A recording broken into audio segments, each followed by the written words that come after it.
The moment 4-year-old Theo Holloway pointed at the crying woman in the torn wedding dress and whispered, "That's my mama." Every lie told in Red Valley shattered like glass. Jace Holloway, the hardened rancher who'd buried his grief for 4 years, froze as the woman he thought was dead stood breathing before him. Mara Kent had returned, but the men hunting her were close behind, and the secret she carried would either heal this broken family or destroy them forever. Stay with us until the very end, and comment your city below so we can see how far Mara's story reaches across the world. The Ghost in the Wedding Dress. The train screamed into Red Valley Station like a wounded animal, belching steam and cinder ash into the crystalline November air. It was 3:47 in the afternoon, late enough that the platform should have been empty, early enough that the sun still burned cold and white above the Montana peaks. But Martha Yates was there, clutching her market basket, and so was old Vernon Cross with his tobacco-stained beard, and both of them would later swear on their mother's graves that they saw her first. The woman who collapsed, off the eastbound car. She wore a wedding dress. Not the kind you see in Red Valley, where prairie wives make do with their Sunday best and a borrowed veil. This was the kind of dress that belonged in gilded ballrooms, with layers of ivory silk now shredded at the hem, Brussels lace torn and hanging like cobwebs, and a bodice that might once have been pristine but was now stained with soot, blood, and what looked like 4 years of accumulated despair. The woman's dark hair hung in wild tangles around a face so pale it seemed translucent. Her feet were wrapped in rags, the delicate wedding slippers long gone. She carried nothing, no bag, no coat, no hope in her eyes. Just those eyes. Martha Yates would tell anyone who'd listen that those eyes were the worst part. Like she'd seen the devil himself, Martha would say, clutching her shawl. And maybe danced with him a while. The woman took 3 steps onto the platform, looked up at the painted sign that read Red Valley, population 847, and her knees buckled. Vernon moved first, surprisingly fast for a man of 73. He caught her elbow before she hit the ground. "Ma'am? Ma'am, you all right?" She turned those hollow eyes on him, and Vernon actually stepped back. "I'm home," she whispered. "God help me, I'm home." Then she pulled away from him and started walking, a stumbling, determined walk toward Main Street. By the time she reached the Mercantile, half the town was watching. 12 minutes earlier, 3 blocks away, Jace Holloway stood outside Brennan's Feed and Supply, one boot propped on the loading dock, discussing winter hay prices with Tom Brennan in the desultory way of men who'd known each other since childhood and had long since exhausted topics of genuine interest. "I'm saying you're getting robbed at $6 a bale," Tom was insisting, gesturing with a clipboard. "Sherman up in Bozeman will do you $5.50 if you buy in bulk." "Daddy!" The voice cut through the afternoon like a bell. Jace turned to see his son, 4 years and 7 months old, stubborn as a mule, and currently supposed to be with Mrs. Henderson 2 blocks over, running full tilt down the boardwalk, his little boots hammering the wood. "Theo Holloway, you stop right there!" Mrs. Henderson's voice echoed behind him, breathless and irritated. But Theo didn't stop. He never did. He crashed into Jace's legs with the full force of a small cannonball, wrapping both arms around his father's knee. "Daddy! Daddy! There's a princess!" Jace scooped him up with the ease of long practice, settling the boy on his hip. "A princess? You been reading those fairy tales again?" "No, a real one. She got off the train. She's wearing a princess dress, but she's crying and her feet are bleeding, and Mrs. Henderson said not to stare, but I saw her, Daddy. I saw her." Over Theo's shoulder, Jace watched Mrs. Henderson huffing up the street, her face red with exertion and embarrassment. "I'm so sorry, Jace," she panted. "He just ran, saw something at the station and took off like a jackrabbit." "It's fine, Eleanor." Jace set Theo down, but kept a firm grip on his hand. "What'd you see, bud?" "The princess, I told you." Tom Brennan laughed. "Kid's got an imagination. Last week he told me there was a dragon in your north pasture." "That was a bull," Theo said with immense dignity. "But this is different. Come see, Daddy." Something in the boy's voice, a tremor that wasn't quite fear but wasn't far from it, made Jace pause. Theo was many things, wild, willful, occasionally mendacious when it came to whether he'd washed behind his ears, but he wasn't prone to genuine upset. "All right," Jace said. "Show me your princess." They found her in front of Cassidy's dress shop. Jace saw the dress first. Impossible not to. That explosion of ruined white silk in the middle of a town where women wore practical calico and men wore dust. Then he saw the crowd. Then he saw Martha Yates with her hand over her mouth, and Vernon Cross looking like he'd aged 10 years and 10 minutes. Then he saw her. The world tilted. It was a physical sensation, like the ground had betrayed him. Jace's vision narrowed to a pinpoint, then expanded too fast, taking in details his brain refused to process. The shape of her shoulders, thinner than he remembered but unmistakable. The way she held her left arm tight against her ribs, protective. The dark hair that used to fall in glossy waves and now hung in matted ropes. The profile, God, that profile. "Mara," he breathed, but it couldn't be. Mara was dead. Mara had been gone for 4 years. Mara had vanished the night after Theo was born, and the sheriff had found her shawl by the river, and everyone said, everyone knew. She turned. Their eyes met across 20 feet of Montana dust. Jace heard a sound, realized it was coming from him, something between a gasp and a growl, and a word he'd buried so deep he thought it had calcified into fossil. "Daddy?" Theo's hand tightened in his. "Daddy, why are you shaking?" He wasn't shaking, he was made of stone. He was a pillar of salt, turning back to look at what he should have let stay buried. Mara took a step toward him. The crowd parted like water. "Jace!" Her voice cracked on his name. "Jace, you're dead." The words came out flat, factual. "You're dead. We had a funeral." "I know." She was crying now, tears cutting clean tracks through the grime on her face. "I know. I'm sorry. I'm so sorry. Who are you?" The question came from Theo, who had stepped slightly in front of Jace's legs, his small body tense with the protective instinct of a child who'd learned too young that the world could take things away. Mara's eyes dropped to the boy. Everything in her face broke. "Theo," she whispered. "Oh, God. Theo, you're so big. How do you know my name?" Suspicion, clear as creek water, in that little voice. Mara sank to her knees in the dirt, heedless of the dress. She was eye level with him now, 5 feet away, but it might as well have been 5 miles. "Because Her voice failed. She tried again. "Because I picked your name. Before you were born.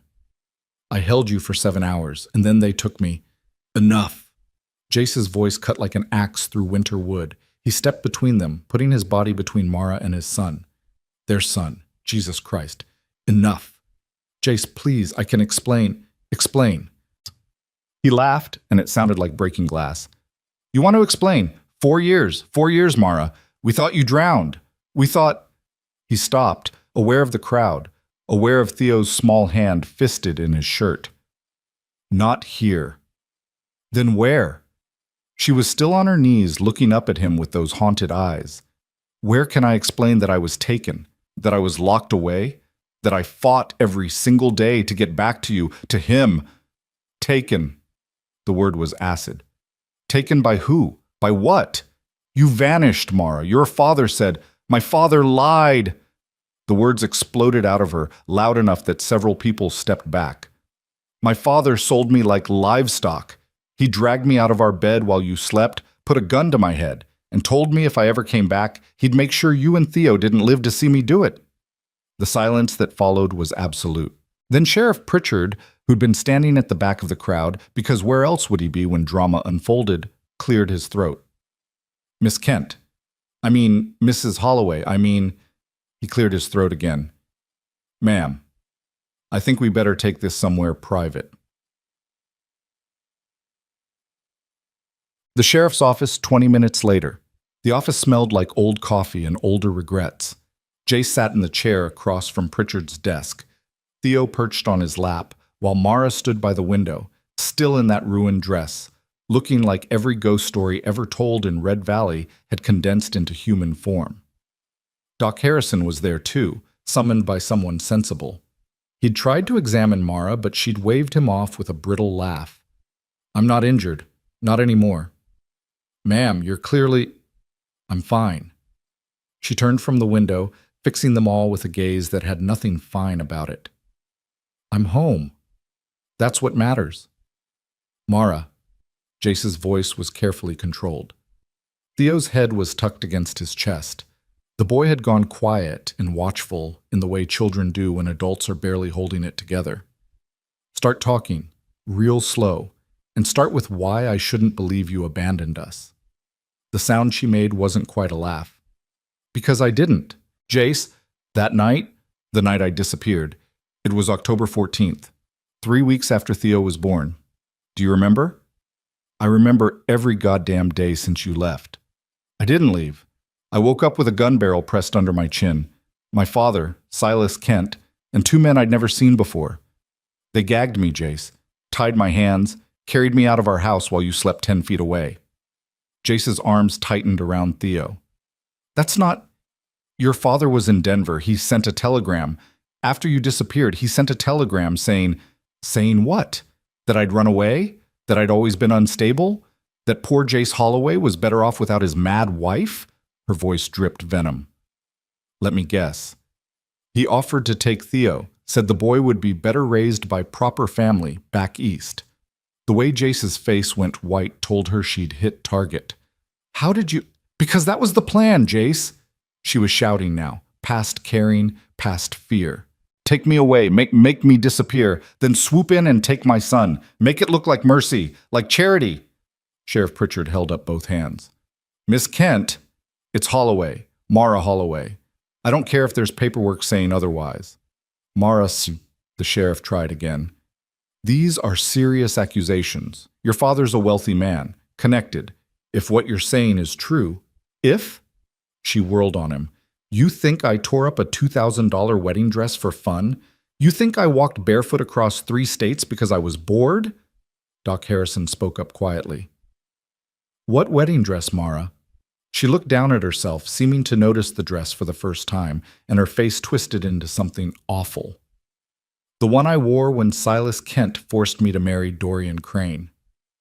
The name dropped into the room like a stone into still water. Jace went very, very still. Dorian Crane, the railroad man. Steel magnate, actually, but yes, him. Mara's voice had gone flat, drained of inflection. My father owed him money, a lot of money. Gambling debts, business debts, debts that would have ruined the Kent family name if they came due. So they made a deal. Silas would provide Dorian with a young, respectable wife. Dorian would forgive the debts. You're saying your father sold you. I'm saying my father sold me on October 14th, 1881, at gunpoint, and I spent the next 4 years trying to escape. She met Jace's eyes. I didn't run from you. I ran back to you. Every mile, every lie I told, every window I climbed out of, it was all to get back to you. Theo stirred against Jace's chest. His voice was small. Did you really pick my name? Mara's face crumpled. Yes, baby. Yes, Theo Alexander Holloway. It means gift of God and defender of men, because you were both. You are both. Do you like horses? The question was so abrupt, so achingly childlike, that Mara actually laughed, a wet, broken sound. I love horses. We have 7, and a dog named Biscuit, and chickens, but Daddy says they're stupid. Chickens are stupid, Jace muttered. Do you want to meet them? Theo was warming up now, the natural resilience of childhood asserting itself. The horses, not the chickens. Well, you can meet the chickens too if you want, but they bite. Theo, Jace started. I would love to meet them, Mara said quietly. Then to Jace, if that's allowed. The room went silent again. Jace looked at her, really looked at her. At the scars on her wrists where rope had worn away skin, at the hollow of her cheeks, at the way she held herself like a person who'd learned to be ready to run at any moment, at the desperate hope in her eyes when she looked at Theo. Sheriff, he said finally, you got any actual business here? Any laws broken that need addressing? Pritchard scratched his jaw. Well now, that's complicated. If Mrs. Holloway was taken against her will, held against her will, forced into a marriage against her will, that's kidnapping at minimum. Human trafficking, arguably, but we'd need evidence, witnesses, and going up against Silas Kent, he trailed off meaningfully. I have evidence, Mara said quietly. They all turned to her. The marriage certificate. Forged. I never signed it willingly, but it exists. Letters between my father and Dorian Crane discussing the arrangement. Medical records from the private sanatorium where Dorian kept me when I got difficult. And she took a shaking breath. And this.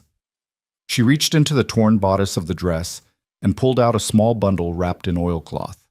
With careful fingers, she unwrapped it, a lock of dark hair tied with a blue ribbon. I cut this from Theo's head the night he was born, she whispered, before they took me. It's all I had of him. I carried it through everything. Every locked room, every threat, every time Dorian... She stopped. I carried it, so I'd remember why I had to survive. Theo reached out and touched the lock of hair with one finger. That's mine? That's yours, baby. Can I have it back? Mara's face did something complicated. Then she smiled, a real smile, the first anyone had seen. It's always been yours. I was just keeping it safe. She handed it to him, and Theo clutched it like treasure. Jace cleared his throat roughly. Doc, you able to examine her now? Make sure she's okay? Of course. Sheriff, we'll need to make formal statements, but not today. Today she needs... He stopped, unsure what she needed. Food, water, sleep, a life that didn't include being hunted. Today I need my family, Mara said softly. Even if it's just for a few hours. Even if you send me away tomorrow. Please, Jace, just let me see him. Let me be here. Jace looked at Theo, who was examining the lock of hair with intense fascination. You think she's really your mama? He asked the boy quietly. Theo looked up at Mara, then back at Jace, then at Mara again.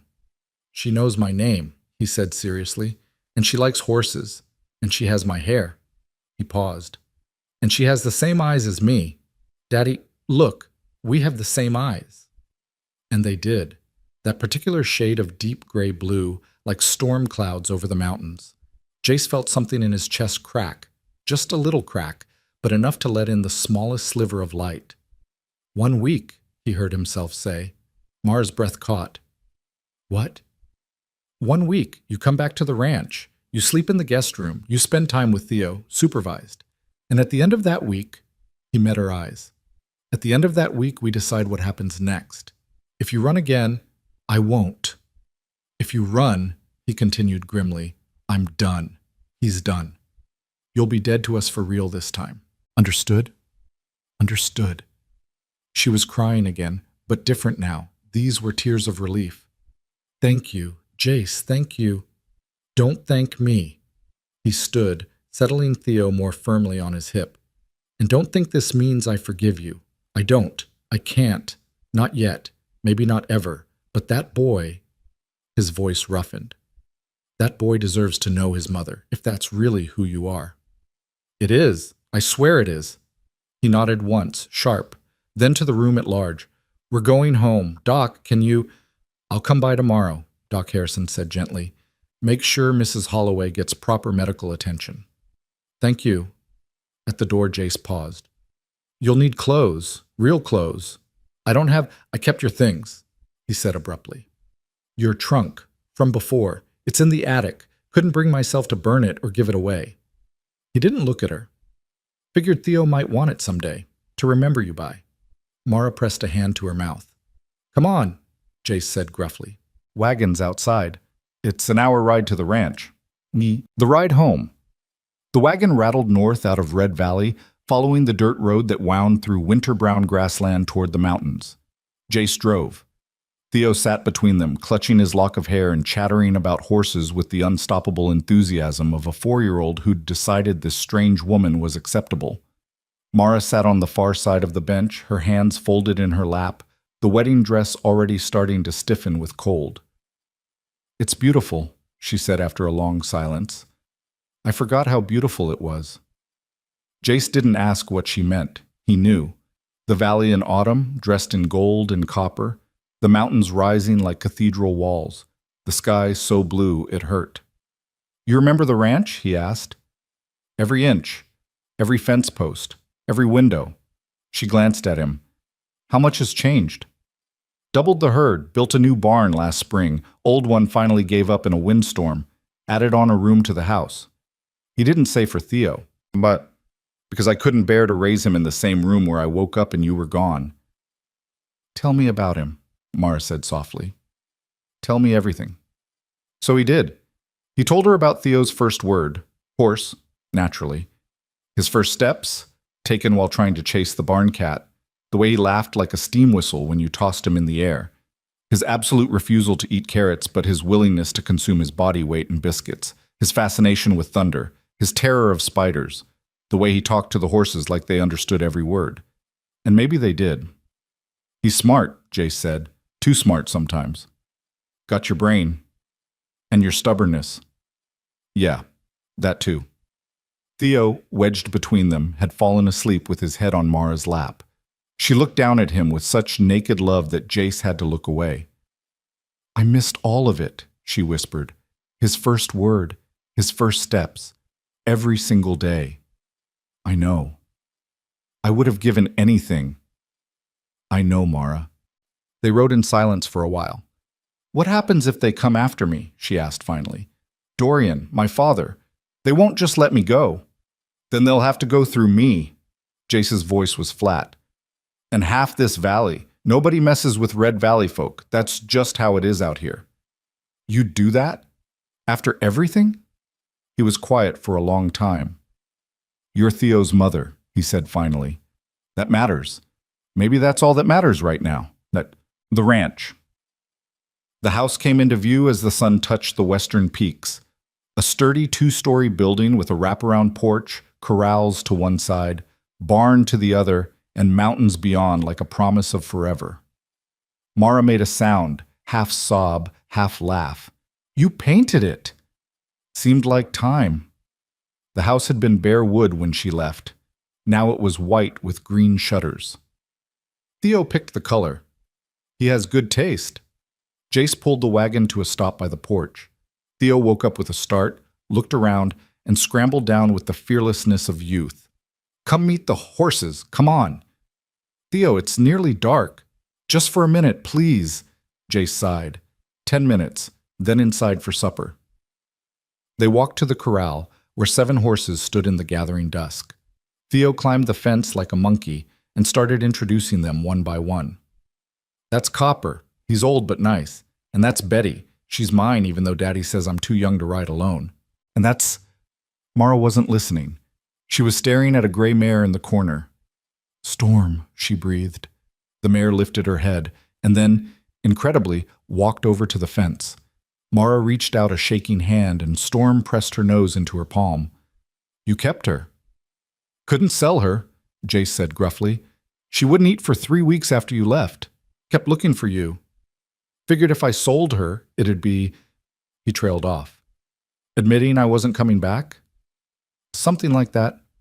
Mara pressed her face against Storm's neck and wept, the first real crying she'd allowed herself.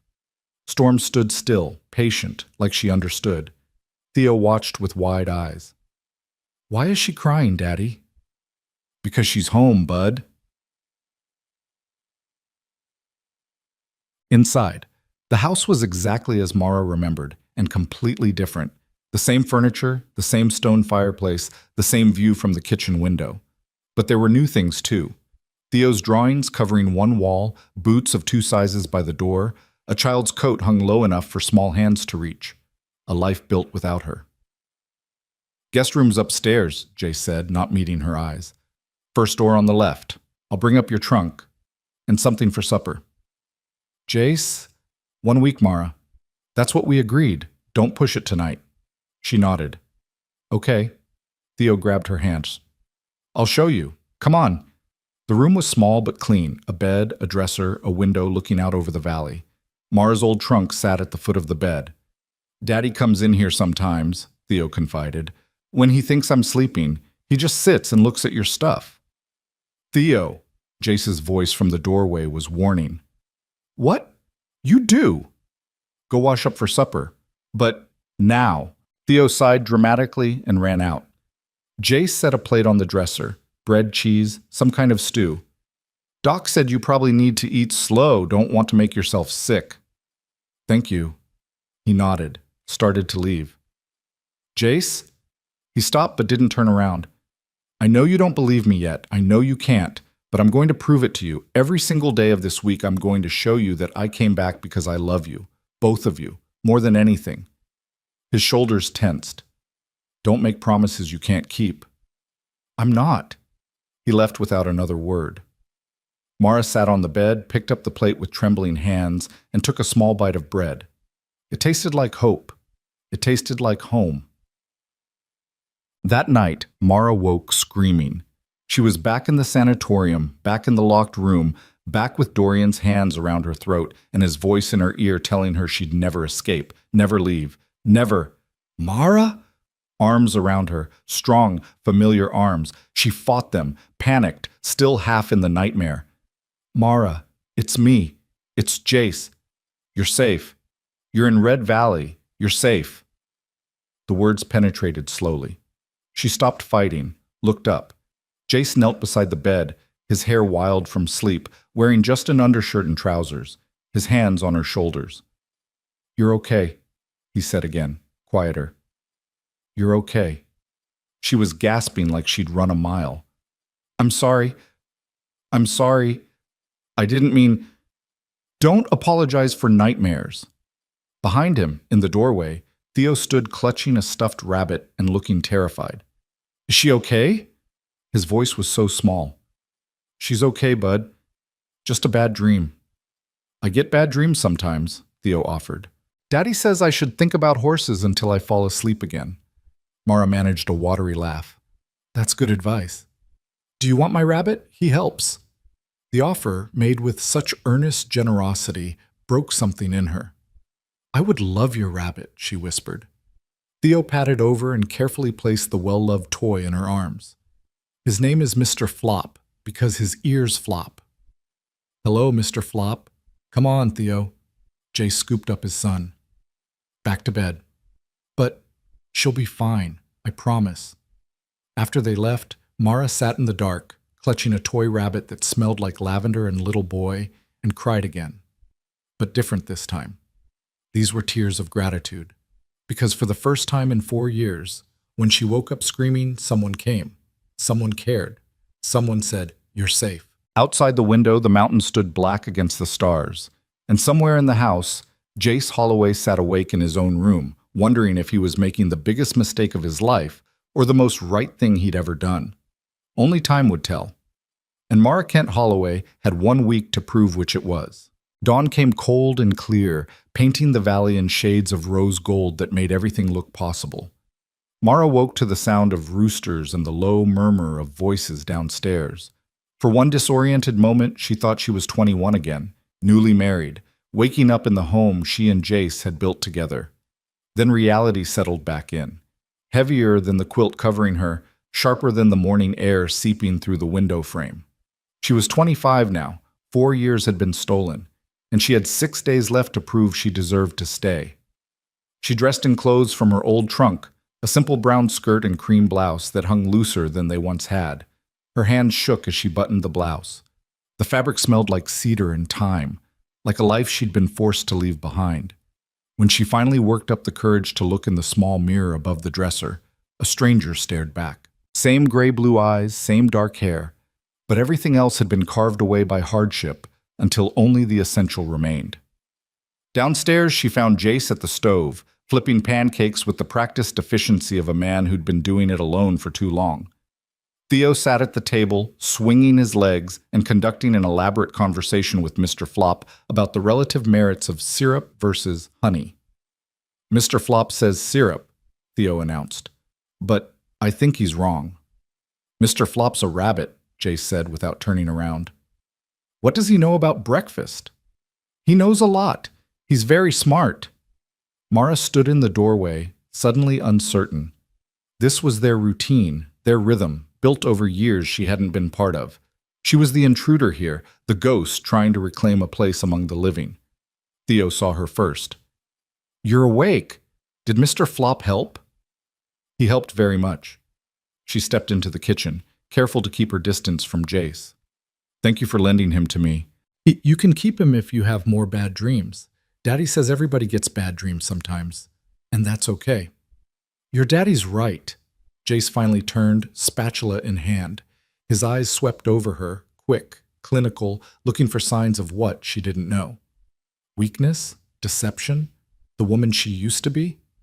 Coffee's on the table, he said. Breakfast in 5 minutes. Can I help? You can sit down. You're still recovering. It wasn't an offer. It was an order, delivered in that flat tone he'd been using since yesterday, the tone of a man who'd built walls so high even he couldn't see over them anymore. Mara sat. Breakfast was pancakes, eggs, and a silence broken only by Theo's chatter. The boy had apparently decided she was acceptable, and now treated her with the easy trust of childhood, asking questions between bites about whether she liked dogs better than cats, and if she could braid hair, and had she ever seen a bear. I saw a bear once, she said, years ago. It was eating berries by the creek. Were you scared? Terrified. What did you do? Stood very still. Your daddy taught me that. If you see a bear, don't run. Just wait for it to leave. Theo turned to Jace with accusing eyes. You never told me you taught her about bears. Didn't seem important, Jace muttered. But Mara saw the way his jaw tightened, the way his knuckles went white around his coffee cup. Every mention of their past was a wound reopened, and she was forcing him to bleed in front of his son. After breakfast, Jace stood and started clearing plates. I've got work to do. Fence line in the north pasture needs mending. Theo, you're staying here.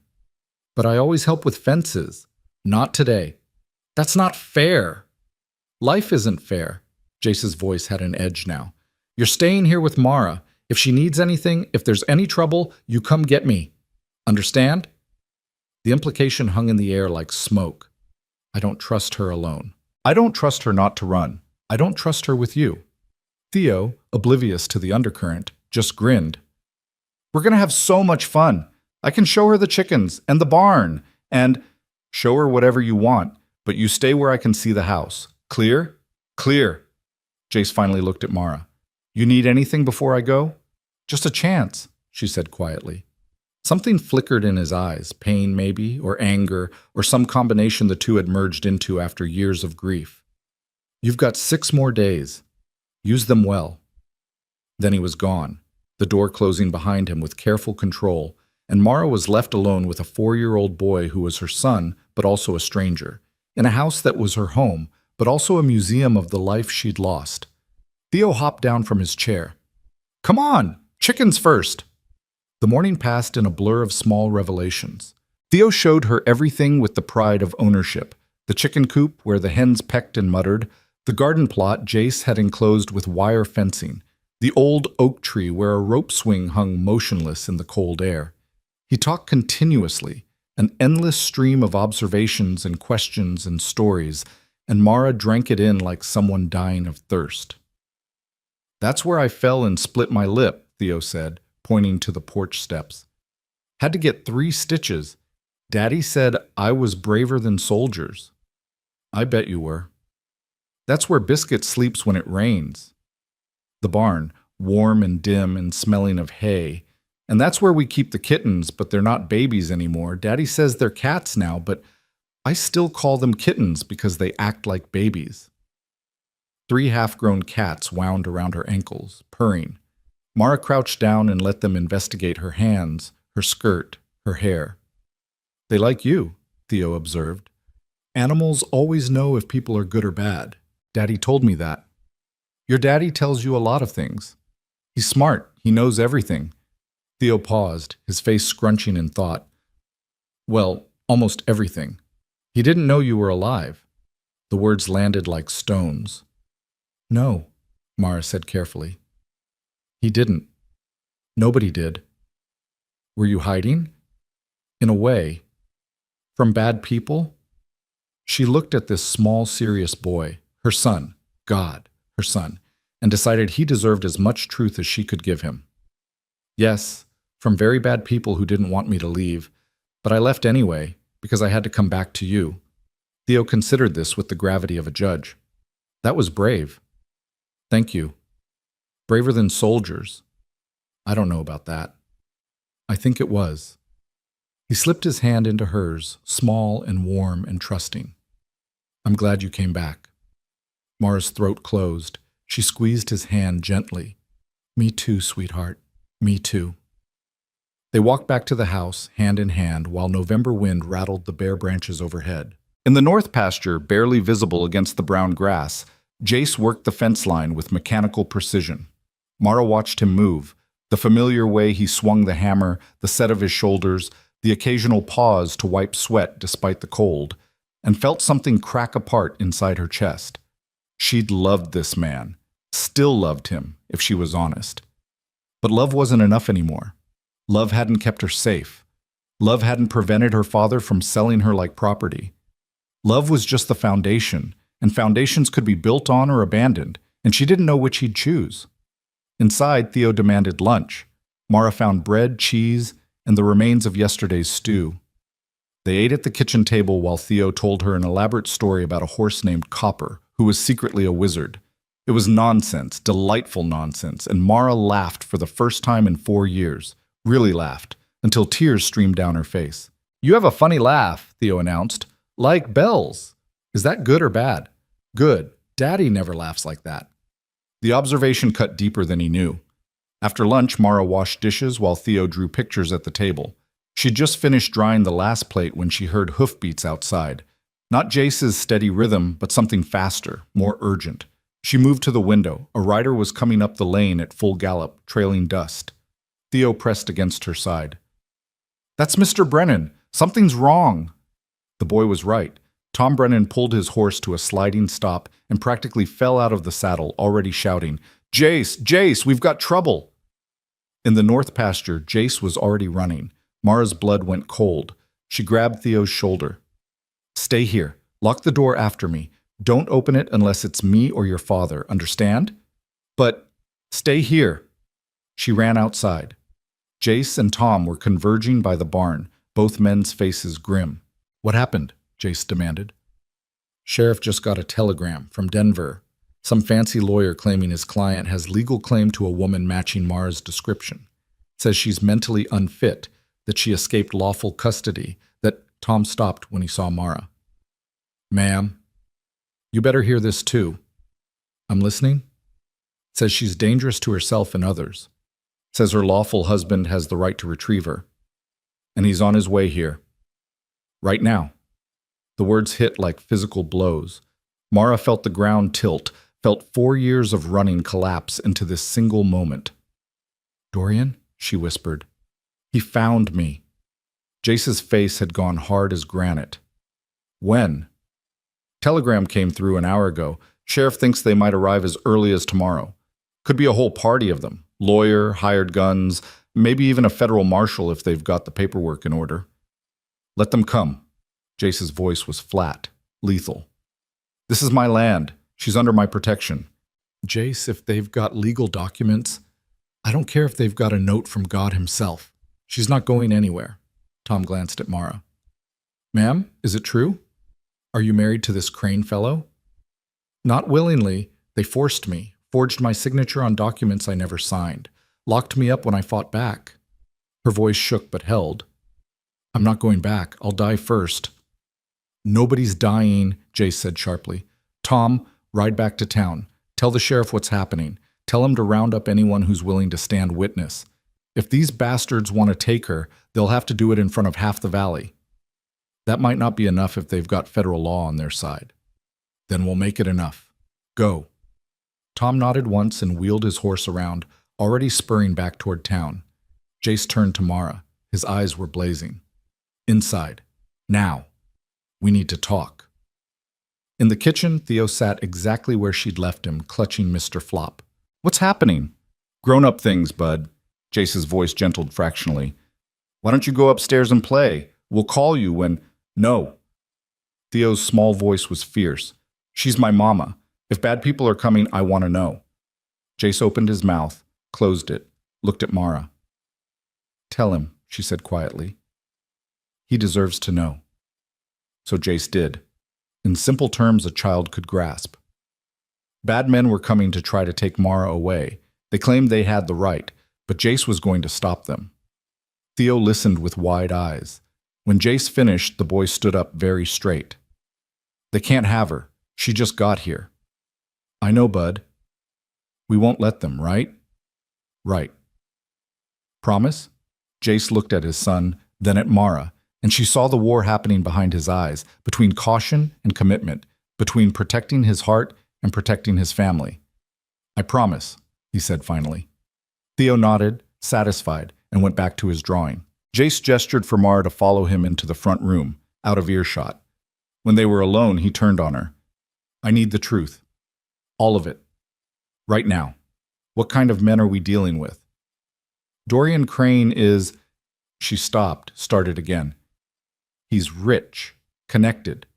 He owns half the steel mills in Pittsburgh and has senators in his pocket. When I tried to leave the first time, he had me declared mentally incompetent, locked me in a private sanatorium for 18 months. Jace's face went white. A sanatorium. They called it treatment. It was torture. Cold baths, restraints, drugs that made me forget my own name. Her voice was shaking now, but she forced the words out. When that didn't break me, he moved me to his estate. Guards at every door. My father visited once, told me I'd brought it on myself. That if I'd just been obedient, none of this would have happened. Jesus Christ. I escaped 3 times. The first 2 times they caught me within hours. The third time, she swallowed hard. The third time was last week. There was a wedding, Dorian's business partner's daughter. Big event, lots of guests, everyone distracted. I slipped away during the reception. Stole a horse. Rode until it collapsed, then walked. Sold my wedding ring for train fare. And here I am. Here you are, Jace repeated. He ran both hands through his hair, a gesture she remembered from years ago when he was trying to think through an impossible problem. They'll have documentation, marriage certificates, medical records, testimony from doctors he paid off. In the eyes of the law, you're probably still his wife, still his property. I know. So what do you want me to do? The question caught her off guard. What? I'm asking what you want, because if you want to fight this, we fight. But if you think running might be safer, I'm not running anymore. Her voice cracked. I can't, I won't. If I run now, I'll be running forever. And Theo... She stopped, regaining control. Theo deserves a mother who stands and fights, even if I lose. Jay studied her for a long moment. Then he nodded, something settling in his expression. All right, then we fight. But you do exactly what I say when I say it. If I tell you to hide, you hide. If I tell you to run, you run. Understood? Understood. Good. Now here's what we're going to do. He laid it out quickly, efficiently. Fortify the house, make sure the rifles were loaded, position trusted neighbors at strategic points. When Dorian Crane and his hired guns arrived, they'd find a united front, not just one man defending his family, but an entire community refusing to let outsiders take one of their own. They'll probably come tomorrow, Jay said. Mid-morning, when they think we'll be unprepared. We'll make sure we're not. Jace, Mara's voice was soft. Why are you doing this? Yesterday you could barely look at me. Today you're preparing to go to war for me. He was quiet for a beat too long. You're Theo's mother. That's reason enough. Is it? It has to be. He met her eyes. Don't ask for more than that right now. I can't give it. I'm not asking for... Yes, you are. His voice was rough. Every time you look at me, you're asking if I still love you, if I can forgive you, if we can go back to what we were. And I don't have answers, Mara. All I know is that boy in there deserves his mother, and I'm not letting anyone take you away again, not while I'm breathing. It wasn't a declaration of love. It wasn't forgiveness. But it was something, a foundation they could maybe build on if they survived what was coming. Thank you, she whispered. He nodded once, then went to check the rifles. That night, the house filled with people. Tom Brennan returned with Sheriff Pritchard and Doc Harrison. Then came the Hendersons, the Cassidys, old Vernon Cross, and a dozen others, ranchers and shopkeepers and farmers who'd known Mara before, who remembered her kindness, who believed in protecting their own.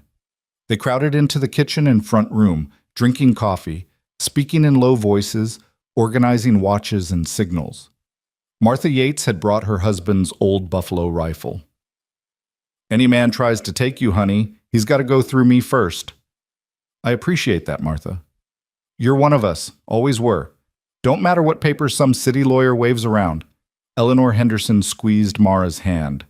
"I lost my sister to a bad marriage back east. Never got her back. I'll be damned if I let it happen again." One by one, they pledged their support. Some because they believed in justice. Some because they hated government overreach. Some simply because Jace Holloway was their neighbor, and when trouble came to a neighbor's door, you stood with them. Theo watched it all with solemn eyes, sitting on Mara's lap because he'd refused to go to bed. Finally, Jace came over and lifted him up. "Time for sleep, bud." "But I want to help." "You help by staying safe." Jace's voice was gentle but firm. "That's the most important job of all." He carried the boy upstairs. Mara heard their voices through the ceiling, Theo arguing, Jace reasoning, then the creak of bed springs and the low murmur of a lullaby. The same lullaby she used to sing, about horses running free and mountains standing tall.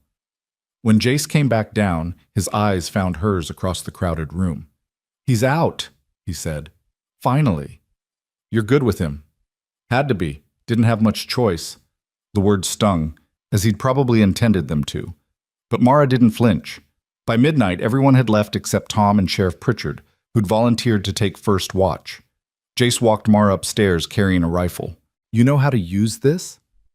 "You taught me, remember?" "I remember." He set it against the wall by her bed. "Someone will be outside your door all night. If anything happens, you scream. Don't hesitate, don't try to be brave, just scream." "All right." He turned to go. "Jace?" "Yeah?" "What you said earlier, about not having answers." She drew a breath. "I don't need you to love me. I don't even need you to forgive me. I just need you to believe that I'm telling the truth, that I was taken, that I fought, that I came back because I had to, not because I wanted something from you." He looked at her for a long time, his face shadowed in the dim light. "I believe you," he said finally. "Doesn't make it hurt less. But I believe you." Then he was gone, and Mara was alone with her thoughts and a loaded rifle and the terrible certainty that tomorrow would decide everything. She didn't sleep. How could she? Every creak of the house was a footstep. Every gust of wind was a warning. She sat by the window watching the moon track across the sky and thought about all the moments that had led to this one. Her father's ambition, Dorian's cruelty, her own desperate choices. But also, Theo's laugh, Storm's velvet nose in her palm, the way Jace's voice had softened when he said, "I believe you." If tomorrow ended in capture and being dragged back to Pittsburgh and locked away forever, at least she'd had this. These 3 days of being home. Dawn came slowly, staining the sky pink and gold. Mara heard movement downstairs, coffee brewing, low voices, the click of rifle bolts being checked. She dressed carefully in the warmest clothes she had, braided her hair tight, and went down to face whatever came next. Jace was at the kitchen table cleaning his rifle with methodical precision. He looked up when she entered. "You didn't sleep." "Neither did you." "No." He set the rifle aside. "They'll be here soon. You should eat something." She couldn't imagine eating, but she forced down bread and coffee while Theo slept upstairs, mercifully oblivious. Outside, neighbors were already arriving, positioning themselves around the property, checking sightlines, settling in for what might be a long wait. At 10 o'clock, a rider appeared on the eastern road. Then another, and another. Sheriff Pritchard lowered his spyglass. 6 men, 2 wagons. One of them looks official, could be a federal marshal. "Let them come," Jace said. Mara stood beside him on the porch, her heart hammering so hard she thought it might crack her ribs. This was it. 4 years of running ended here on this porch where she'd once been happy. The riders approached slowly, deliberately. When they were close enough to see clearly, Mara's breath caught. The lead rider was Dorian Crane himself. He looked exactly as she remembered, tall, silver-haired, expensively dressed, with the kind of face that would be handsome if it weren't so cold. His eyes swept the property, taking in the armed neighbors, the defensive positions, the clear message of resistance. Then he saw her. His smile was terrible. "Hello, darling. I've missed you." Jace stepped in front of her. "That's close enough." Dorian's group stopped 20 feet from the porch. Behind him, a thin man in a black suit clutched a leather folder. The lawyer. Next to him, a man with a federal marshal's badge. And behind them, 4 hired guns who looked like they'd happily start shooting if given the word. The lawyer cleared his throat. "I am Arthur Pemberton, representing Mr. Dorian Crane of Pittsburgh.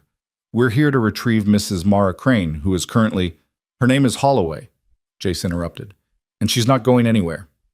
"Mr. Holloway, I presume?" Pemberton's voice was oily. "I'm afraid you're harboring a woman who legally belongs to— nobody belongs to anyone. Perhaps not in the moral sense, but in the eyes of the law, Mrs. Crane is the wife of my client. She was declared mentally incompetent by 3 separate physicians and placed under her husband's care. Her escape from that care was unlawful. Her presence here is unlawful. And if you continue to harbor her, you yourself will be breaking federal law." The marshal spoke up, his voice weary. "I don't like this any more than you do, folks, but I've got court orders. If she's who they say she is, I have to enforce them." Mara stepped out from behind Jace. "My name is Mara Kent Holloway. I was born in Red Valley. I married Jace Holloway 5 years ago in the church in town. I never agreed to marry Dorian Crane. I was kidnapped, coerced, and imprisoned." Dorian's smile widened. "Darling, your illness makes you believe these things, but I'm not ill, I'm not incompetent, and I'm not your wife. The law says otherwise." He gestured to Pemberton, who opened his folder and began reading. Marriage certificates, medical evaluations, testimonies from doctors she'd never met, claiming she was unstable, dangerous, prone to delusions. With each word, Mara felt the trap closing. These were official documents, stamped and sealed. In the eyes of the law, she was exactly what they claimed, a madwoman who needed to be returned to her keeper. But then Sheriff Pritchard stepped forward. "That's all very impressive, Mr. Pemberton, but I've got some documents of my own." He pulled out a folder. "This is Mara Holloway's marriage certificate to Jace Holloway, filed with the county in 1880. This is the birth certificate for Theo Holloway, listing her as mother, and this—" He pulled out another paper. "This is a statement signed by 12 citizens of Red Valley testifying to her sound mind and good character." Pemberton barely glanced at them. "Those documents predate my client's marriage to Mrs. Crane. They're therefore irrelevant." "How convenient," Doc Harrison called from his position by the barn, "that your marriage happened to take place right after she mysteriously disappeared from our town. Mysterious to you, perhaps, but the timeline is clear. After leaving Red Valley of her own accord—" "She didn't leave!" The shout came from Tom Brennan. "She was taken, and anyone with eyes can see it." Murmurs of agreement rippled through the assembled neighbors. The marshal held up his hands. "Folks, I understand your feelings, but feelings don't trump legal documents. I've got court orders signed by a federal judge. Now, we can do this easy, or we can do this hard. Mrs. Crane, will you come with us willingly?" "No," Mara said, "I won't. Then I'm afraid I'll have to—" "Marshal," Jace's voice cut like a blade, "you take one step closer to her, and we've got a problem. Mr. Holloway, I don't want trouble." "Neither do I. But that woman is under my protection. She's the mother of my child. And she's staying here. Even if it means breaking federal law. Even then." The marshal sighed. "Mr. Holloway, I've got 4 deputies with me. You've got, a dozen neighbors with hunting rifles? This won't end well for anyone." "Maybe not." Jace's hand rested on his holstered revolver. "But it'll end worse for you than for us. That's a promise." The tension stretched like wire about to snap. Mara saw Dorian's hired guns shifting in their saddles, hands moving toward weapons, saw the neighbors taking aim, saw the marshal calculating odds and not liking the answer. Then a small voice broke the silence. "Don't take my mama away!" Everyone turned. Theo stood in the doorway in his nightshirt, his face streaked with tears, holding Mr. Flop. "Theo, get inside," Jace ordered. "No, they can't have her. She just came home. The boy ran down the porch steps before anyone could stop him and threw his arms around Mara's legs. Please don't go, he sobbed. Please, Mama, please. Mara's heart shattered. She sank to her knees and pulled him close. I'm not going anywhere, baby. I promise. Dorian's face twisted. How touching. But the boy's attachment doesn't change the law. Maybe not, Doc Harrison said quietly. But it sure as hell shows who his real mother is. The marshal was watching Theo with troubled eyes. Whatever he'd expected, it wasn't this, a terrified child clinging to a woman who was supposed to be insane. Mr. Crane, he said slowly, I'm starting to think there's more to this story than your lawyer's telling me. Marshal, I have federal court orders. I can read, but I'm also not blind. He looked at Mara. Ma'am, did you willingly marry this man? No, I was forced at gunpoint. She's delusional, Pemberton interjected. The medical records clearly show. I'd like to hear from the lady herself. The marshal's voice had an edge now. Ma'am, do you have proof of your claims? I have this. Mara pulled out the oilcloth bundle. Letters between my father and Dorian Crane arranging my sale. Medical records from the sanatorium where I was held against my will, and my own testimony. None of which is admissible, Pemberton said quickly. She's been declared incompetent. Her testimony is worthless. By doctors in Pittsburgh, Sheriff Pritchard pointed out. Doctors who work for Mr. Crane. Are you suggesting... Oh, I'm suggesting this whole thing stinks to high heaven. The marshal took off his hat, ran a hand through his hair. Look, I came here expecting to retrieve a mad woman. What I'm finding is a whole town vouching for her sanity and a very convenient set of legal documents that appeared right after she disappeared. Mr. Crane, you'll forgive me if I'm skeptical. Dorian's voice went cold. Marshal, you have your orders. I do, but I also have discretion. And right now, my discretion tells me something's not right here. He looked at Mara again. Ma'am, will you consent to being examined by an independent physician? Someone not connected to either party? Of course. Then here's what's going to happen. You stay here while I wire for a federal judge to review this case. We get an independent medical evaluation. We hear testimony from both sides in a proper court. And then, and only then, we decide where you belong. That's unacceptable, Dorian snapped. I have legal custody, which I'm temporarily suspending pending further investigation. The marshal's voice was iron now. Mr. Crane, you can argue with me all you want, but those are my terms. Take them or leave them. Dorian's face flushed red. For a moment, Mara thought he might order his men to start shooting, but then he looked around at the armed neighbors, at the determined faces, at the mother and child clinging to each other, and apparently decided discretion was the better part of valor. This isn't over, he said quietly. Mara, darling, I'll see you soon. Over my dead body, Jay said. Dorian's smile was a knife. That can be arranged. Then he wheeled his horse around and rode back toward town, his entourage following. The marshal stayed behind. Folks, he said tiredly, I meant what I said. This goes through proper channels now, but for what it's worth, he looked at Mara. I believe you. My wife's sister went through something similar. Different circumstances, but same result. So you fight this, you hear me? You fight like hell. I will, Mara whispered. After the marshal left, the yard erupted in cheers and backslapping and relief.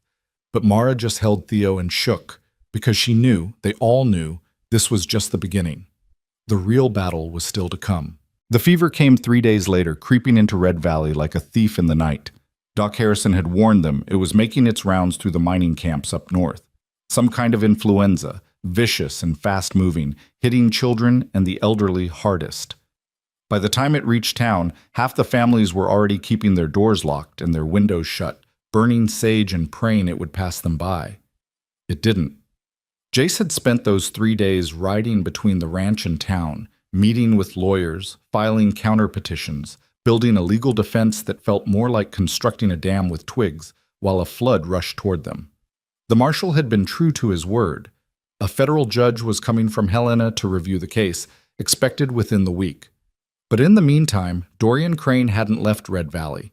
He'd taken rooms at the hotel, his lawyer and hired guns in tow, making it clear he wasn't going anywhere without his prize. Mara had spent those same days learning to be a mother to a child who didn't quite remember her. Theo was warming to her, bringing her rocks he found interesting, asking her to read him stories, falling asleep against her shoulder after supper. But there was still a carefulness between them, like two dancers learning steps they should have known by heart. She helped with chores, mucked stalls until her hands blistered, cooked meals that Jace ate in silence, and tried not to think about what would happen if the judge ruled against her. On the third night, Eleanor Henderson's youngest came down with the fever. By morning, 3 more children in town were burning up, including the blacksmith's twin boys. Doc Harrison moved from house to house with his medical bag, dispensing what remedies he had and hoping for the best. "Keep them cool," he told worried mothers. "Lots of water, and pray. That's about all we can do." Jace heard about it when he rode into town that morning to meet with Sheriff Pritchard. He came back to the ranch with his face drawn tight. "Doc needs help," he told Mara. "Half the town's getting sick, and he can't be everywhere at once. I'm going back." "You should stay here," Mara said, "with Theo. Doc needs hands, people who aren't afraid to get close to the sick." "Then let me go." Jace looked at her sharply. "You?" "I've nursed people through fever before. My mother taught me when I was young, before she died of one herself. I know what to do." "You've barely been back a week. You're still recovering." "I'm fine. And I'm not asking for permission, Jace. Those people stood up for me when Dorian came. The least I can do is help them now." Something shifted in his expression, not quite trust, but close to it. "All right, but Theo stays here." "Of course. Tom Brennan's wife can watch him. She's keeping her kids home from school anyway. One more won't matter." They rode into town together, the first time they'd been truly alone since her return. The silence between them was heavy, but not hostile, more like 2 people carrying the same weight, trying to figure out how to balance the load. "You really nursed people through fever?" Jace asked finally. "In Pittsburgh. In the sanatorium." Her voice was flat. "When other patients got sick, they'd sometimes put me to work. Figured if I was going to be crazy anyway, might as well be useful." His jaw tightened. "Mara, I don't need your pity, Jace. I just need you to believe that I'm not helpless, that I survived because I learned to be strong." "I never thought you were helpless." "No? Then what did you think?" He was quiet for so long she thought he wouldn't answer. Then, "I thought you were the bravest person I'd ever met. From the moment I met you. You stood up to your father when he said ranchers weren't good enough for the Kent family. You learned to ride like you were born to it. You helped birth calves in the middle of winter and never complained once." He paused. "And when you disappeared, I thought maybe I'd been wrong. Maybe you weren't brave at all. Maybe you'd just been pretending. And now? Now I don't know what to think, except that you're here and you're fighting, and that takes a kind of courage I can't even imagine." It wasn't forgiveness, but it was acknowledgement, and that was something. They spent the day moving from house to house. Doc Harrison directed them like a general deploying troops. Mara to the Hendersons, where little Emma was worst off. Jace to the blacksmiths, where both twins were barely conscious with fever. Mara worked through the afternoon and into the evening, sponging hot foreheads, coaxing water down burning throats, changing sweat-soaked sheets. Eleanor Henderson wept with exhaustion and gratitude. "I don't know what I'd do without you," she sobbed. "You'd manage," Mara said gently. "But you don't have to. I'm here." By the time the sun set, Emma's fever had broken. The child slept peacefully for the first time in 2 days. Her mother collapsed beside her. Mara washed her hands in cold water, rolled her aching shoulders, and went to find Doc Harrison. She found him on the front steps of the general store, his face gray with exhaustion. "How many?" she asked. 12 confirmed cases. 3 more showing symptoms. "The blacksmith's boys aren't improving. I'm worried about them." He rubbed his eyes. "We need more hands, more medicine, more everything. I'll keep helping, as long as you need me." "Even with your own troubles?" Mara smiled tiredly. "Especially because of my own troubles. These people defended me. Now it's my turn. Doc studied her for a moment, then nodded. You're stronger than your father ever gave you credit for. My father never gave me credit for anything except being female and therefore useful for marriage. Well, he was a damn fool. That night, Jace insisted on riding her back to the ranch, even though it was late and he was exhausted. They found Theo asleep at the Brennans, curled up with Mr. Flop and their youngest boy. Jace carried him out to the wagon without waking him. He's been asking for you, Tom Brennan's wife said quietly. Both of you. Wanted to know when his parents were coming home. The word parents, plural, united, hit Mara like a physical blow. She nodded, not trusting her voice, and climbed into the wagon. Theo woke briefly when Jace carried him inside, mumbling something about horses and honey before falling back asleep. Mara tucked him in, brushing hair off his forehead with a tenderness that made her chest ache. He's warm, she said. Jace was beside her in an instant, his own hand on Theo's forehead. Not fever warm, just warm from sleep. You sure? I'm sure. But his hand lingered, protective. Get some sleep, Mara. We'll need to go back tomorrow. She did sleep, deeply and dreamlessly, until the sound of retching woke her in the dead hours before dawn. She was out of bed and down the hall before she was fully conscious. Theo's door was open. Inside, Jace knelt beside the bed while Theo vomited into a basin, his small body shaking. It's okay, bud, Jace murmured. Get it out. That's it. Mara's blood turned to ice water. How long? Started about 20 minutes ago. Jace's voice was carefully controlled, but she could hear the fear underneath. Fever spiked fast. He was fine when I checked him at midnight. She pressed her hand to Theo's forehead and felt the heat radiating off him like a stove. The boy whimpered and tried to curl into himself. Hurts, he mumbled. Everything hurts. I know, baby. Mara's mind was already racing through everything her mother had taught her, everything she'd learned in Pittsburgh. Jace, get me cold water, as much as you can, and clean cloths. He didn't question, just moved. Mara stripped Theo down to his underthings and began sponging his burning skin with water from the wash basin. The boy cried out at the cold. I know it's awful, sweetheart, but we have to get your fever down. I want it to stop, Theo sobbed. Make it stop, Mama. The word, Mama, said without hesitation, without carefulness, broke something in her. She gathered him close, feeling his fever burning through her nightgown. I'm going to make it stop, I promise. You're going to be fine. Jace returned with a bucket of well water and an armful of cloths. His face was white. Should I ride for Doc? He's already overwhelmed. We can do this ourselves. Mara soaked a cloth and pressed it to Theo's chest. We've dealt with this before. Babies get fevers. They break. He'll be fine. But even as she said it, she felt the terrible heat of him, saw the glassy unfocus in his eyes, and remembered children in the sanatorium who'd burned up from the inside out, while doctors stood helpless. No, she thought fiercely. Not him. Not my son. Not after everything. They worked through the night, taking turns sponging him down, coaxing water past his cracked lips, changing his sheets when sweat soaked through.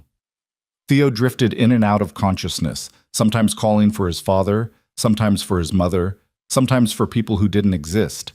Fevered phantoms conjured by his burning brain. As dawn broke, the fever climbed higher. Theo started shaking violently, his teeth chattering so hard Mara feared he'd bite his tongue. Jace wrapped him in blankets while Mara held his head steady. Jace, this isn't normal fever. This is... I know, his voice cracked. I know. But Doc said to keep them cool and hydrated. We're doing that. What if it's not enough? It has to be enough. He looked at her across their shaking child, and for the first time since she'd returned, the walls were completely gone. It has to be, Mara. I can't lose him. He's all I have. You won't lose him. We won't lose him. She said it like a prayer, like saying it firmly enough could make it true. He's strong. He's a Holloway. He'll fight this. But as morning wore into afternoon, Theo only got worse. The shaking stopped but was replaced by a frightening stillness, his breathing shallow and rapid. His lips turned blue. His eyes, when they opened, didn't recognize them. Mara sang to him. Every lullaby she knew, every song her own mother had sung. She told him stories about brave horses and tall mountains. She promised him everything, more time with Storm, all the honey he could eat, a new rope for the swing. Anything, if he'd just come back to them. Jace paced like a caged animal, checking the window every few minutes as if Doc Harrison might materialize through sheer force of will. I should ride to town. You can't leave him. I can't lose him. You won't. Mara's voice was steel. Sit down, Jace. Your son needs you here. He sat, taking Theo's small hand in his large one. When you were pregnant, he said suddenly, I used to talk to him. Before he was born. Used to tell him about the ranch, about the horses, about how his mother was the strongest person I'd ever met. His voice broke. I told him he was going to be brave like her, strong like her. That between the two of us, he was getting the best parts. Jace, I need you to know that. Even after you disappeared, even when I was angry, I never stopped believing that. I told him stories about you, made sure he knew you hadn't wanted to leave, that somewhere out there his mother loved him. Tears streamed down Mara's face. I did. I do. Every second of every day. I know. I believe you now. He looked at her. And I need you to believe me when I say that we're going to get through this. All three of us. As if in answer, Theo stirred. His eyes fluttered open, clearer than they'd been in hours. Daddy? Jace nearly sobbed. I'm here, bud. I'm cold. That's good. That's really good. Mara pressed her hand to his forehead and nearly wept with relief. Still warm, but not the terrible heat from before. The fever's starting to break. They watched him like hawks as evening approached. The fever climbed and fell in waves, but the peaks were lower each time. Theo drank water without fighting. He recognized them. He even managed a weak smile when Mara produced Mr. Flop from where he'd fallen on the floor. I had bad dreams, he whispered. I know, baby. You were in them, both of you. You were crying. We're not crying now. Jace's voice was rough. You're going to be fine. Promise? Promise. By midnight, the fever broke completely. Theo fell into real sleep, his breathing even, his color returning. Mara and Jace sat on either side of the bed, too exhausted to move, too grateful to sleep. Thank you, Jace said finally. For what? For knowing what to do. For not panicking. For being here. He met her eyes. Couldn't have done this alone. You wouldn't have had to. Even if I wasn't here, Doc would have come, or Eleanor, or... But you were here. You are here. He reached across Theo's sleeping form and took her hand.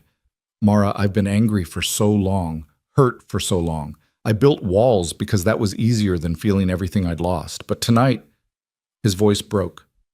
Tonight I remembered why I fell in love with you, your strength, your courage, the way you fight for the people you love. Jace, I'm not saying I'm not still hurt. I am. There's things we need to work through, things we need to say. But I'm saying I want to try. For real this time. Not just for Theo, but for us. Mara's tears fell silent and steady. I want that too, more than anything.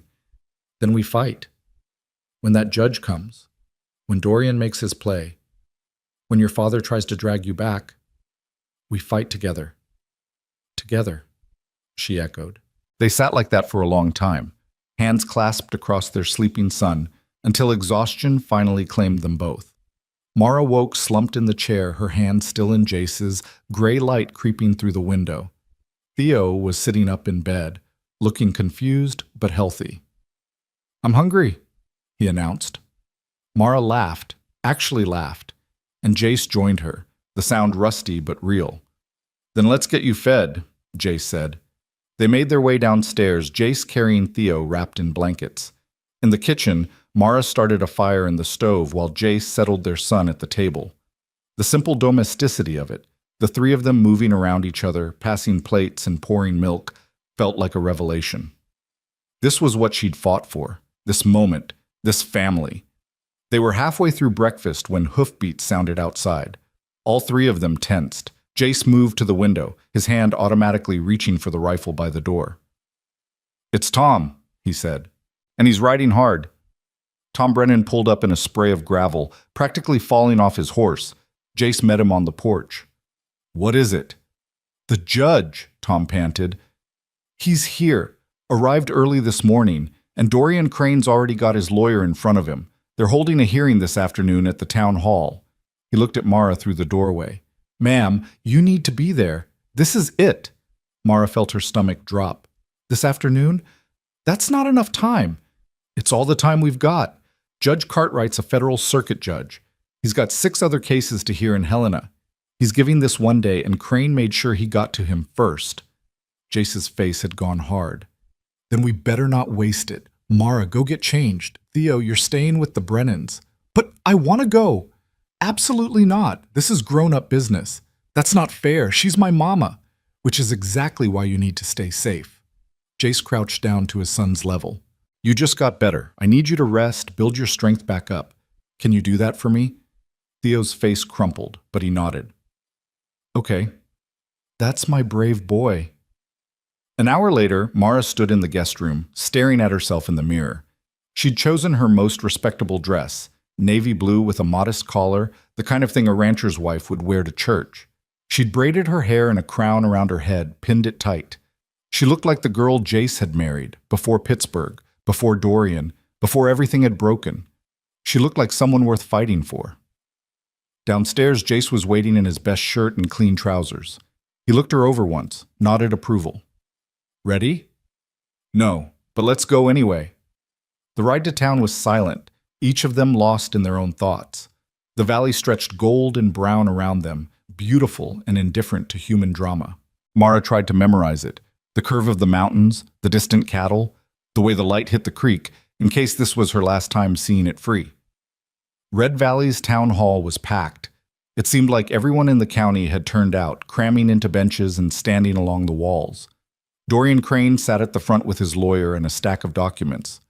When Mara entered, his eyes found her and held, possessive and cold. Judge Cartwright was a severe-looking man in his 60s with iron-gray hair and no patience for nonsense. He took a seat behind a makeshift bench, actually the town clerk's desk, and banged his gavel. "This hearing will come to order. We're here to determine the status of one Mara Kent Crane, also known as Mara Holloway, and whether she should be remanded to the custody of her legal husband, Dorian Crane, or remain here in Red Valley under the protection of Jace Holloway. Mr. Pemberton, you may begin." The lawyer stood, smoothing his expensive suit. "Thank you, Your Honor. This is a straightforward case. Mrs. Crane, after a period of mental illness, abandoned her lawful home and husband. She is currently in violation of court orders mandating her treatment and care. We ask that she be returned immediately to Pittsburgh, where she can receive proper medical attention." "Mr. Holloway, your response?" Jace stood. "Your Honor, Mara didn't abandon anything. She escaped. There's a difference." "A difference that requires proof, Mr. Holloway. Do you have any?" "I've got her testimony. I've got the testimony of everyone in this town who knew her before she was taken. And I've got evidence that her so-called marriage was coerced." "Alleged evidence," Pemberton cut in smoothly, "and the ravings of a woman declared mentally incompetent by 3 separate physicians." "Physicians who worked for Mr. Crane," Sheriff Pritchard called out. "Order!" The judge's gavel cracked. "Everyone will get their turn. Mr. Pemberton, present your evidence." What followed was a parade of documents: the marriage certificate, medical evaluations claiming Mara was unstable and prone to delusions, testimony from servants claiming she was violent and irrational, records of her escapes from the estate. Pemberton painted a picture of a tragic figure, a woman broken by childbirth, unable to cope with motherhood, who'd abandoned her family and descended into madness. "Mr. Crane sought only to help her," Pemberton said smoothly. "He provided the best care available.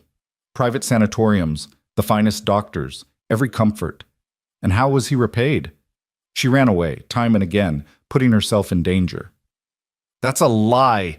Mara was on her feet before she could stop herself. "He locked me up. He drugged me. "Mrs. Crane, you'll have your turn to speak," the judge said sternly. "Sit down." Jace pulled her back into her seat, his hand tight on her arm. "Let him finish," he murmured. "Then we go." When Pemberton finally sat down, Looking satisfied, Judge Cartwright turned to Jace. Your turn, Mr. Holloway. Jace stood, and Mara saw the rancher fall away, replaced by something harder and more dangerous. The man who'd built a life from nothing, who'd raised a son alone, who'd faced down hired guns to protect what was his. Your Honor, everything that man just said is a carefully constructed lie. Mara Kent didn't leave Red Valley willingly. She was kidnapped by her father and forced into a marriage she never consented to. I've got letters proving the arrangement between Silas Kent and Dorian Crane. I've got witnesses who saw her the night she disappeared, who heard her father threaten to kill me and our son if she didn't cooperate.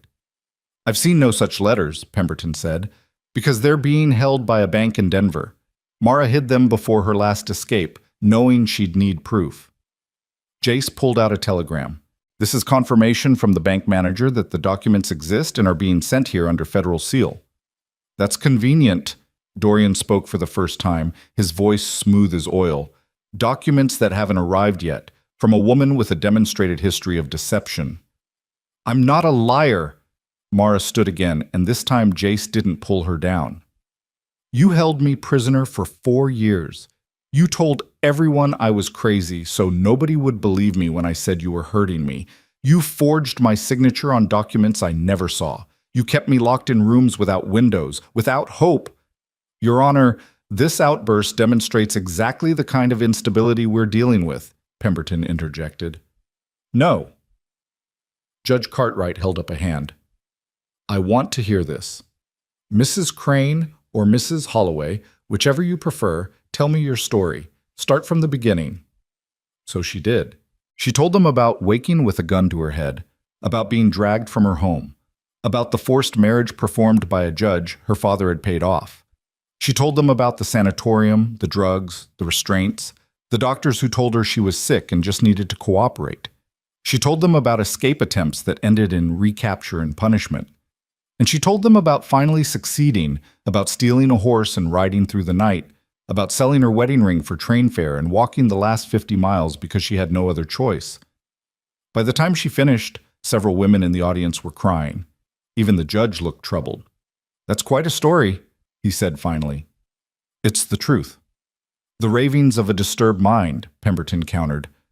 Your Honor, you've heard testimony from medical professionals. I've heard testimony from doctors who were paid by Mr. Crane. I'd like to hear from someone independent. He looked around the room. Is Doc Harrison present? I am, Your Honor. Doc stood from the back. You've examined Mrs. Holloway since her return? I have. And your professional opinion? She's as sane as anyone in this room. Traumatized, certainly. Underfed and exhausted from her ordeal, but mentally sound. If anything, her survival demonstrates remarkable strength of will. Thank you, Doctor. The judge made a note. Mr. Crane, would you care to speak on your own behalf? Dorian rose, smoothing his silver hair. Your Honor, I love my wife. Everything I did was out of concern for her welfare. If my methods seem harsh, it's because her condition required harsh measures. I want only to bring her home, to help her heal. You want to own me, Mara interrupted. That's all you've ever wanted. A beautiful wife to show off, to control, to lock away when I didn't behave. You see? Dorian spread his hands. This paranoia, this hostility, classic symptoms of her condition. Or classic symptoms of a woman who's been abused, Judge Cartwright said dryly. Mr. Crane, I'm troubled by several aspects of your case. The timing of your marriage, the circumstances of Mrs. Holloway's disappearance from Red Valley, the fact that every medical professional who's declared her incompetent works for you. Your Honor, the law is clear. The law is a tool, Mr. Crane, and like any tool, it can be used for good or ill. He looked at Mara. Mrs. Holloway, answer me honestly. If I rule that you must return to Pittsburgh, what will you do? Mara met his eyes.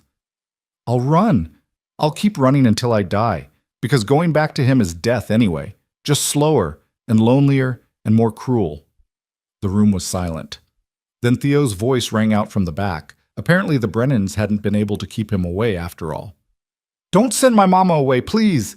She just came home. Every head turned. The small boy stood on a bench, tears streaming down his face. held back only by Tom Brennan's restraining hands. "That's my son," Jace said quietly. 4 years old. Spent the first 4 years of his life without his mother because of what this man did. "If you send her back, Your Honor, you're not just ruling on a marriage dispute, you're destroying a family." Judge Cartwright looked at Theo, at Mara, at Jace, and at Dorian's cold, controlled face. Then he sat back and removed his spectacles, polishing them slowly while the entire town held its breath. "I'm going to make a ruling," he said finally. "But first, I want those documents from Denver. I want an independent medical evaluation, and I want to interview several witnesses privately. This hearing is adjourned until tomorrow morning." The gavel fell, and Mara felt the world tilt. Not a victory, but not defeat either. Another day, another night, another chance. As they filed out of the town hall, Dorian caught her arm. His grip was iron, his voice a whisper meant only for her ears. "You're just delaying the inevitable, darling. One way or another, you're coming back with me, even if I have to burn this entire valley to make it happen." Then Jace was there, his hand on Dorian's wrist, his voice deadly calm. "Touch her again, and you'll lose that hand. That's not a threat. That's a promise." For a long moment, the two men stared at each other, all the violence of the world condensed into that single point of contact. Then Dorian smiled and let go. "Tomorrow, then. I look forward to the judge's decision." He walked away, his lawyer and hired guns falling in behind him, leaving Mara shaking in the afternoon sunlight. "He means it," she whispered. "Jace, he'll burn the valley. He'll kill people. He doesn't care about anything except winning." "Let him try." Jace pulled her close, one arm around her shoulders, the other reaching for Theo, who'd broken free and run to them. "We've got one more day to prove you belong here, and this time we're going to make it count." That night, sleep was impossible. Mara sat by the window in the guest room, watching moonlight paint silver across the valley, while her mind replayed every moment of the hearing. Every word Dorian had spoken, every lie Pemberton had told, every crack in the armor of legality they'd built around her captivity. The documents from Denver were supposed to arrive by morning train, but what if they didn't? What if her father had somehow intercepted them, or destroyed them, or bribed the bank manager? What if tomorrow Judge Cartwright looked at the evidence and decided that 4 years of legal precedent outweighed the truth? Downstairs, she heard Jace moving around, the soft tread of boots on wood, the creak of the front door opening and closing. She pulled a shawl around her shoulders and went down to find him standing on the porch, staring out at the darkness beyond the yard. "Can't sleep either?" she asked quietly. He didn't turn. "Keep thinking about what he said, about burning the valley. He was trying to scare me." "Maybe, or maybe he meant it." Jace's voice was flat. "Men like Crane, they're used to getting what they want. When they don't, they get destructive." Mara moved to stand beside him. The November air bit through her nightgown and shawl, but she didn't care. "I should leave before anyone else gets hurt." "Don't!" The word came out sharp. "Don't even think about running." "But if he's willing to hurt people, then he's already lost." Jace finally looked at her. "You think this valley hasn't faced down threats before? We've dealt with cattle thieves, claim jumpers, drought, fire, and winters that killed half our herds. We survived all of it because we stood together. Dorian Crane is just one more threat, and we'll survive him too. I don't want your survival to cost you everything. It won't, because we're not giving him that power." He reached out and took her hand, the first time he'd initiated contact since the night Theo got sick. "You're one of us, Mara. Whether that judge rules in your favor or not, you're Red Valley, and we protect our own." She squeezed his hand, unable to speak past the lump in her throat. They stood like that for a long moment, two people who'd loved and lost and were slowly, painfully learning to find each other again. "I need to tell you something," Mara said finally. "About Pittsburgh. About Dorian. Things I haven't said because it's hard to talk about. You don't have to." "I do. Because if tomorrow goes wrong, if the judge rules against me, you need to understand what you're fighting for. What I survived." She took a shaking breath. "The sanatorium wasn't just about locking me up. It was about breaking me. They used ice baths that left me shaking for hours. They strapped me to beds and forced drugs down my throat. Things that made me forget my own name, made me see things that weren't there. When I fought back, they put me in isolation. Dark rooms, no windows, no sound. Days that felt like years. Jace's hand tightened on hers. God, Mara. Dorian would visit sometimes. He'd sit outside the door and talk to me about how this was for my own good. How I just needed to learn to be obedient, to accept my place. Her voice cracked. He told me that you'd already moved on, that you'd remarried, that Theo called another woman mama, that I'd been forgotten. That son of a bitch. I believed him at first. I was so drugged, so confused. I thought maybe it was true. Maybe 4 years was too long. Maybe you'd had to move on. She turned to face him fully. But then one night, I was lucid enough to remember your face when you told me you loved me. The way you looked at me on our wedding day. The sound of your voice when Theo was born, and you said he was perfect. And I knew that man wouldn't have just forgotten me. I didn't, Jace said roughly. I couldn't. Even when I was angry, even when I thought you'd left willingly, I couldn't stop. He stopped, struggling with words. You were everywhere.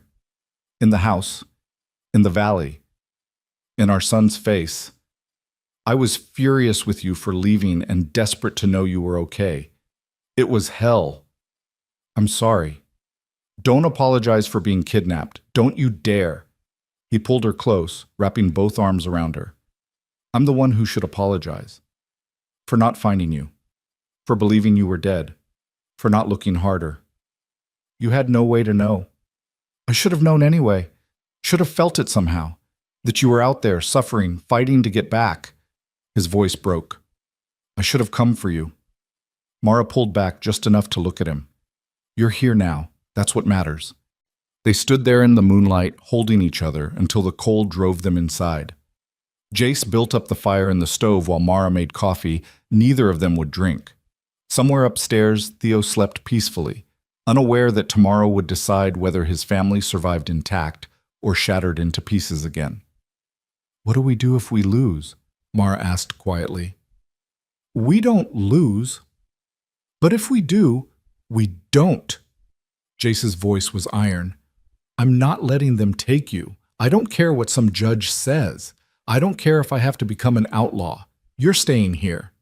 Jace, if you defy a federal order, then I defy it. What are they going to do? Arrest me? Fine. They can arrest me after you're safe. He met her eyes. I lost you once. I'm not losing you again. Not to him, not to anyone. The fierceness in his voice, the absolute conviction, broke something open in Mara's chest. This was the man she'd married, the one who'd promised to stand by her through everything. She'd thought that man was lost, buried under years of hurt and anger, but he'd been there all along, just waiting for a reason to emerge. I love you, she whispered. I never stopped. Even when they told me you'd moved on, even when I was so drugged I couldn't remember what you looked like. I loved you. It was the only thing they couldn't take away. Jace's face twisted with emotion. Mara, you don't have to say it back.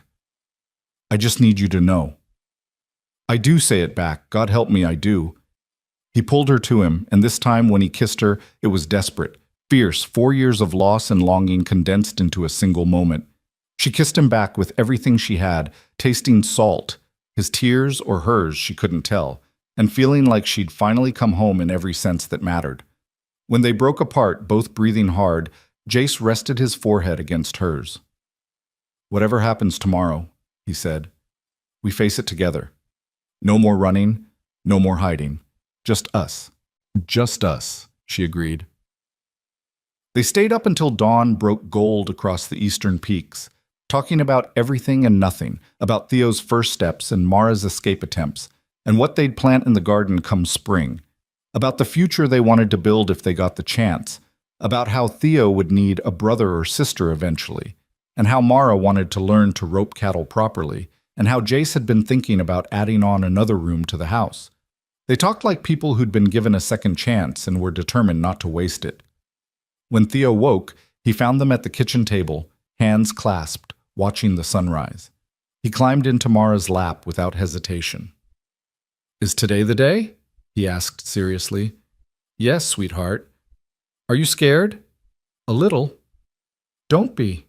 Daddy says we always win when we fight together. He looked between them. We're together now, right? We're together? Jace confirmed. Then we'll win. Theo said it with such absolute certainty that both adults had to smile. They made breakfast, pancakes and bacon, because Theo insisted that important days required important food. They took their time getting dressed, Mara in her navy dress again, Jace in his Sunday suit, Theo in his best shirt with the collar that made him fidget. They looked like a real family, Mara thought, the kind that belonged together. The ride to town was different from yesterday. No dread, no silence. Instead, Theo chattered about horses and Jace told terrible jokes that made their son laugh, and Mara felt something she hadn't felt in 4 years. Hope. Not the desperate, clawing hope of survival, but the quiet, steady hope of people who believed things might actually work out. Red Valley's main street was even more crowded than yesterday. It seemed the entire county had turned out, plus people from neighboring valleys who'd heard about the case. Martha Yates stood outside the general store with a sign that read, "Justice for Mara." Tom Brennan and a half-dozen other ranchers had positioned themselves around the town hall, armed and watchful. Even the mayor, a usually mild-mannered man named Silas Hutchins, stood on the steps looking grim and determined. "Nobody's taking her," he told Jace as they approached. "Judge rules against us. We'll appeal. File injunctions. Whatever it takes." "Appreciate it, Silas." Inside, the atmosphere was tense. Dorian sat at his table looking confident, his lawyer beside him reviewing notes. But when the federal marshal entered carrying a leather satchel, something shifted in Pemberton's expression, just a flicker of concern, quickly masked. "Documents from the Denver bank," the marshal announced, handing them to Judge Cartwright. "Arrived on the morning train as requested." The judge opened the satchel and began reading. The silence was absolute. Mara watched his face, trying to read every micro-expression, every hint of what he might be thinking. Beside her, Jace sat rigid as stone, his hand finding hers under the table. After what felt like an eternity, Judge Cartwright looked up. "These are letters between Silas Kent and Dorian Crane," he said slowly. "Dated September through October 1881. They explicitly discuss an arrangement whereby Miss Kent would be married to Mr. Crane in exchange for forgiveness of gambling debts totaling $47,000. He looked at Dorian. "Mr. Crane, would you care to explain?" "Your Honor, I don't know the provenance of those documents. They're notarized, sealed, bearing both your signature and Kent's." The judge's voice hardened. "Unless you're claiming forgery." Pemberton stood quickly. "Your Honor, even if such an arrangement existed, it doesn't invalidate the marriage itself. Arranged marriages are perfectly legal, when consented to by both parties. These letters suggest Miss Kent was not a willing participant." He pulled out another document. "There's also a medical record here from Dr. Wilhelm Strauss at the Riverside Sanatorium. According to his private notes, which differ substantially from his official reports, Miss Kent showed no signs of mental illness, but was kept sedated at Mr. Crane's request to prevent escape attempts." The room erupted. Pemberton was shouting about illegally obtained evidence. Dorian was on his feet demanding to see the documents, and half the townspeople were calling for Crane's head. Judge Cartwright's gavel cracked like thunder. "Order. I will have order." When silence finally fell, he continued. "I've also reviewed the medical evaluation performed by Dr. Harrison yesterday. His assessment contradicts every report from physicians employed by Mr. Crane. Combined with testimony from Red Valley citizens and the documentary evidence before me, I'm forced to conclude that Mrs. Holloway was indeed coerced into marriage, held against her will, and falsely declared incompetent to facilitate her imprisonment." "Your Honor, this is outrageous," Pemberton started. "What's outrageous, sir, is that you stood in my court yesterday and presented fabricated evidence as truth." The judge's voice could have cut glass. "Mrs. Holloway, please stand." Mara stood on shaking legs. This was it. The moment everything changed. "Based on the evidence presented, I hereby rule that your marriage to Dorian Crane was coerced and is therefore invalid. Further, I'm issuing a restraining order preventing Mr. Crane from approaching you or making any claim to custody or control over your person. You are free to remain in Red Valley with your lawful husband, Jace Holloway, and your son." He banged the gavel. This case is closed. For one heartbeat, the room was silent. Then it exploded into cheers. People were hugging, crying, shouting congratulations. Eleanor Henderson had her arms around Mara before Jace did, sobbing happy tears into her shoulder. Sheriff Pritchard was shaking Jace's hand so hard it looked painful. Theo was being passed from person to person, each one telling him how brave his mama was. Through the chaos, Mara saw Dorian. He stood perfectly still, his face a mask of rage barely contained. When their eyes met, he mouthed two words. "This isn't over." Then he was gone, striding from the hall with Pemberton and his hired guns trailing behind. The marshal watched them go, his hand resting on his revolver. "I'll escort them to the county line," he told Jace.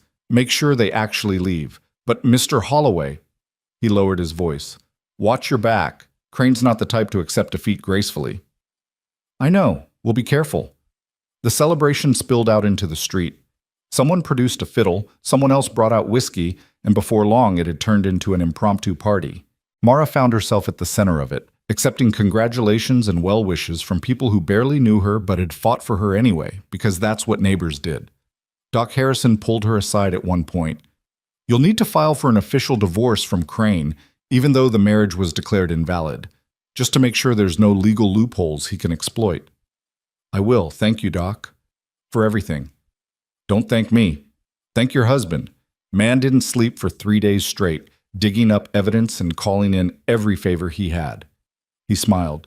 "He loves you something fierce, you know." "I know." She looked across the crowd to where Jace stood with Theo on his shoulders, both of them laughing at something Tom Brennan had said. "I know." As afternoon wore into evening, people finally began to disperse. Families headed home, ranchers back to their herds, shopkeepers to close up for the night.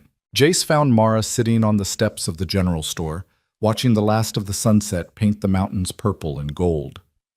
"Ready to go home?" he asked. "More than ready." They collected Theo, who'd finally run out of energy and was half asleep against Martha Yates' ample bosom, and loaded into the wagon. The ride back to the ranch was quiet but peaceful, the three of them crowded together on the bench seat. Theo dozed between them, while Mara and Jace watched the stars emerge one by one. "I keep thinking I'm going to wake up," Mara said softly, "that this is all a dream, and I'm still locked in that sanatorium." "It's real. You're home." "Home," she repeated, tasting the word. "I didn't think I'd ever get to say that again." "Well, you can say it every day for the rest of your life if you want." He glanced at her. "Because you're staying, right? This isn't just temporary." "Where else would I go?" "I don't know. I just—" He stopped, struggling with the words. "I need to hear you say it. That you're staying. That you choose this. Us. I choose this," Mara said firmly. "I choose you and Theo and this valley and whatever life we can build together. I choose it all, Jace. Forever." His relief was visible even in the darkness. "Good. Because I've got plans." "Plans?"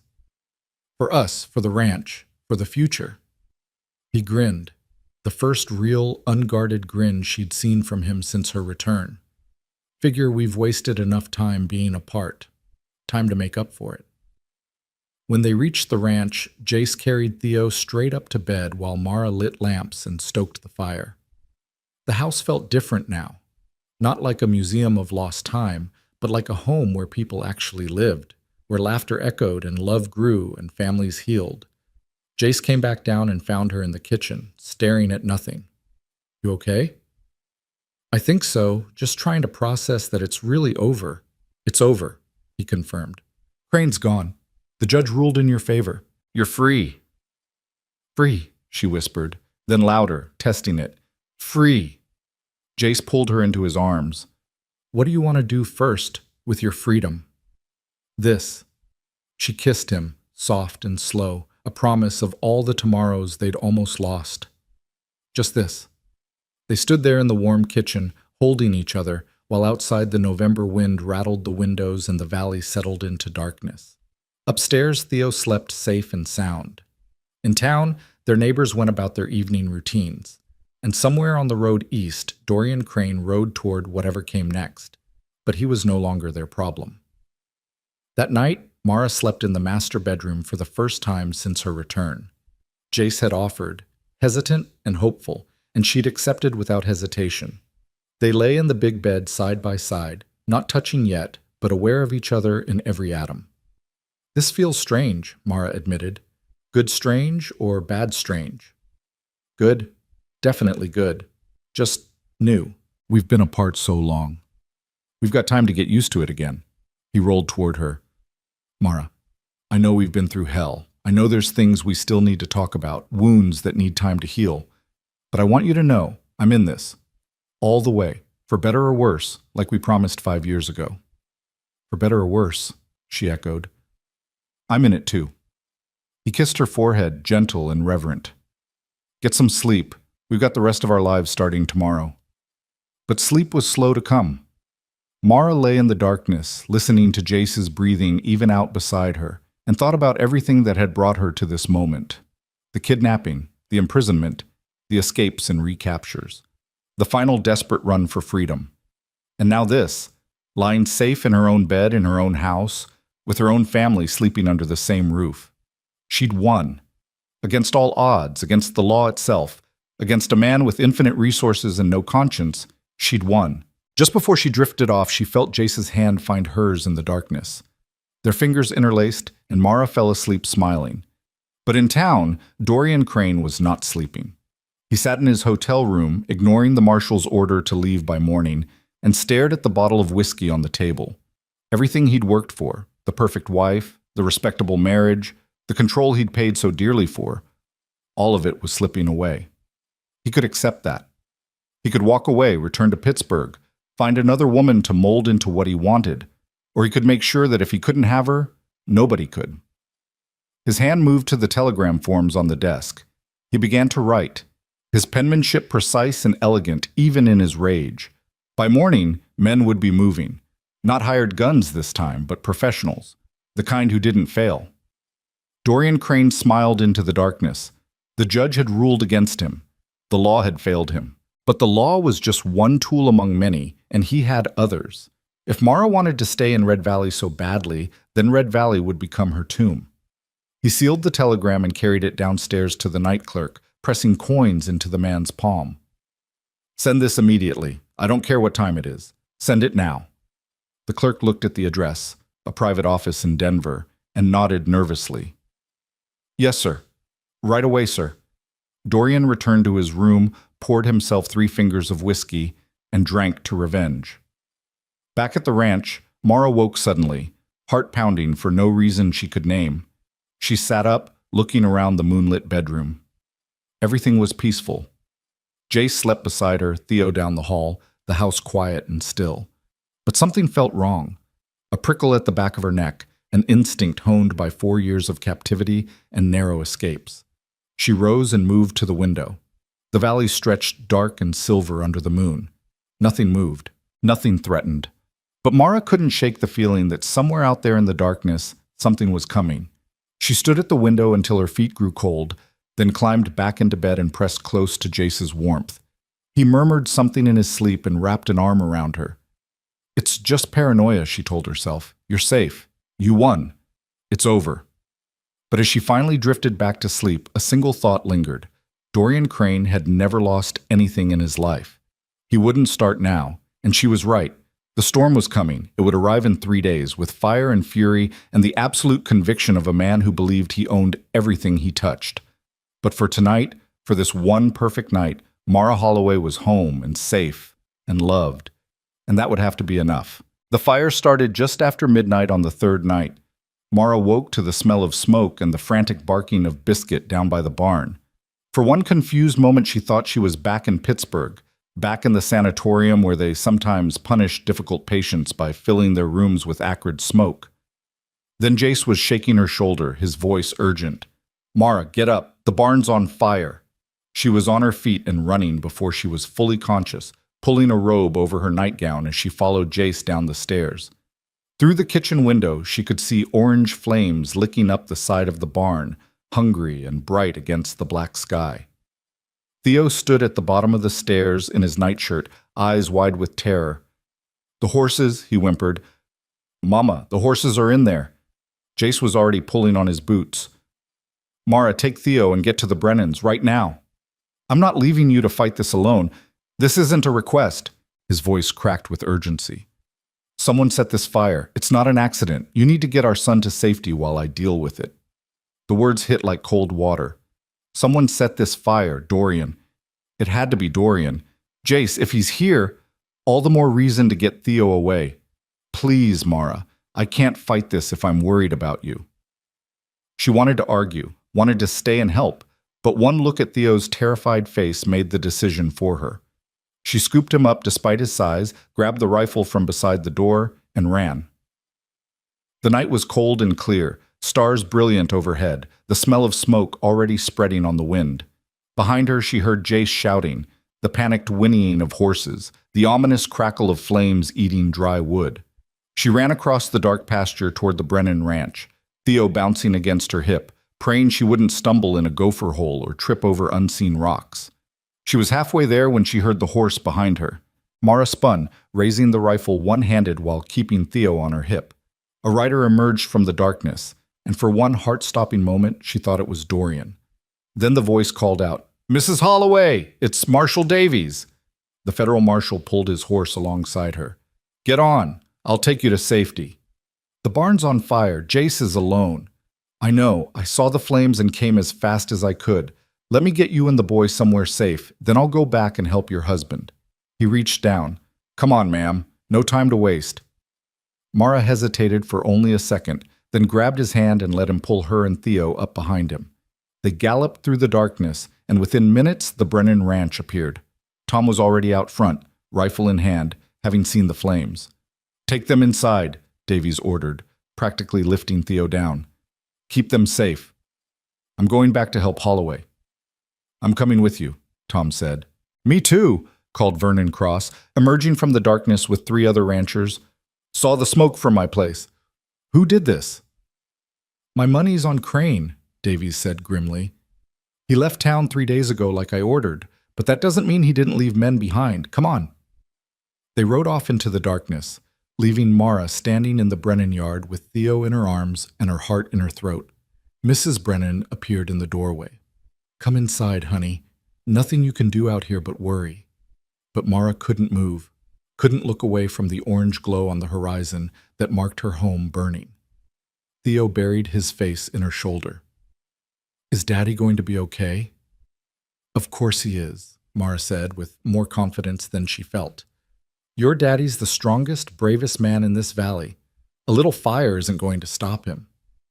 At the ranch, Jace was fighting a losing battle. The fire had spread from the barn to the hay storage, and sparks were jumping to the roof of the house. He'd managed to get the horses out, all 7 of them now running loose in the pasture, Storm among them, but the barn itself was lost.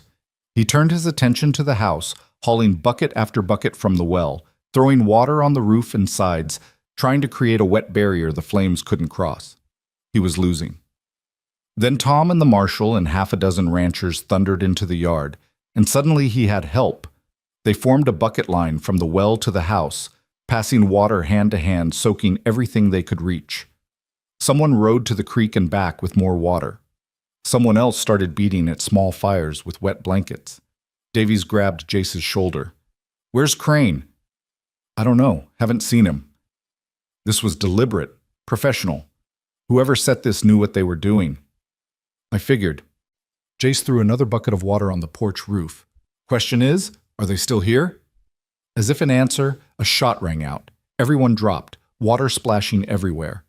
The bullet had taken a chunk out of the porch post, exactly where Jace's head had been a moment before. "In the trees!" Vernon shouted. "North side!" More shots, a deadly rain of lead that sent the men scrambling for cover. Jace grabbed his rifle from where he'd leaned it against the wall and returned fire into the darkness. Beside him, Tom did the same, and Davies and Vernon. The air filled with the sharp crack of gunfire and the acrid smell of powder mixing with smoke. "How many you think?" Tom shouted over the noise. "At least 3, Davies called back. "Maybe more. Professional shooters, too. Those weren't warning shots." Jace's mind raced. The house was still in danger. The barn was gone. And now they were pinned down by gunmen in the dark. If they couldn't put out the house fire soon, they'd lose everything. And Dorian, because it had to be Dorian behind this, would have succeeded in destroying not just Mara's refuge, but the whole ranch that represented their life together. "We need to split up," Jace said. "Half keep fighting the fire, half drive off the shooters." "You're the one they're trying to kill," Davies pointed out. "You stay here, behind cover. Tom, Vernon, come with me. We'll flank them." They moved off into the darkness, while Jace and the remaining ranchers kept up covering fire. The flames were spreading despite their efforts, reaching the main house now, eating at the wooden siding. Jace felt despair clawing at him. They were going to lose. After everything, after winning in court, after getting Mara back, they were going to lose their home to a man who couldn't accept defeat. Then he heard a sound that made his blood run cold. Hoofbeats. Coming fast. From the south. More of Crane's men? Or help? The rider burst into the firelight and Jace's heart stopped. It was Mara, riding Storm bareback, her nightgown and robe streaming behind her, hair wild, eyes blazing with fury and determination. She had a rifle across her lap. "What the hell are you doing?" Jace roared. "Helping!" She slid off Storm and grabbed a bucket. "Theo's safe with the Brennans.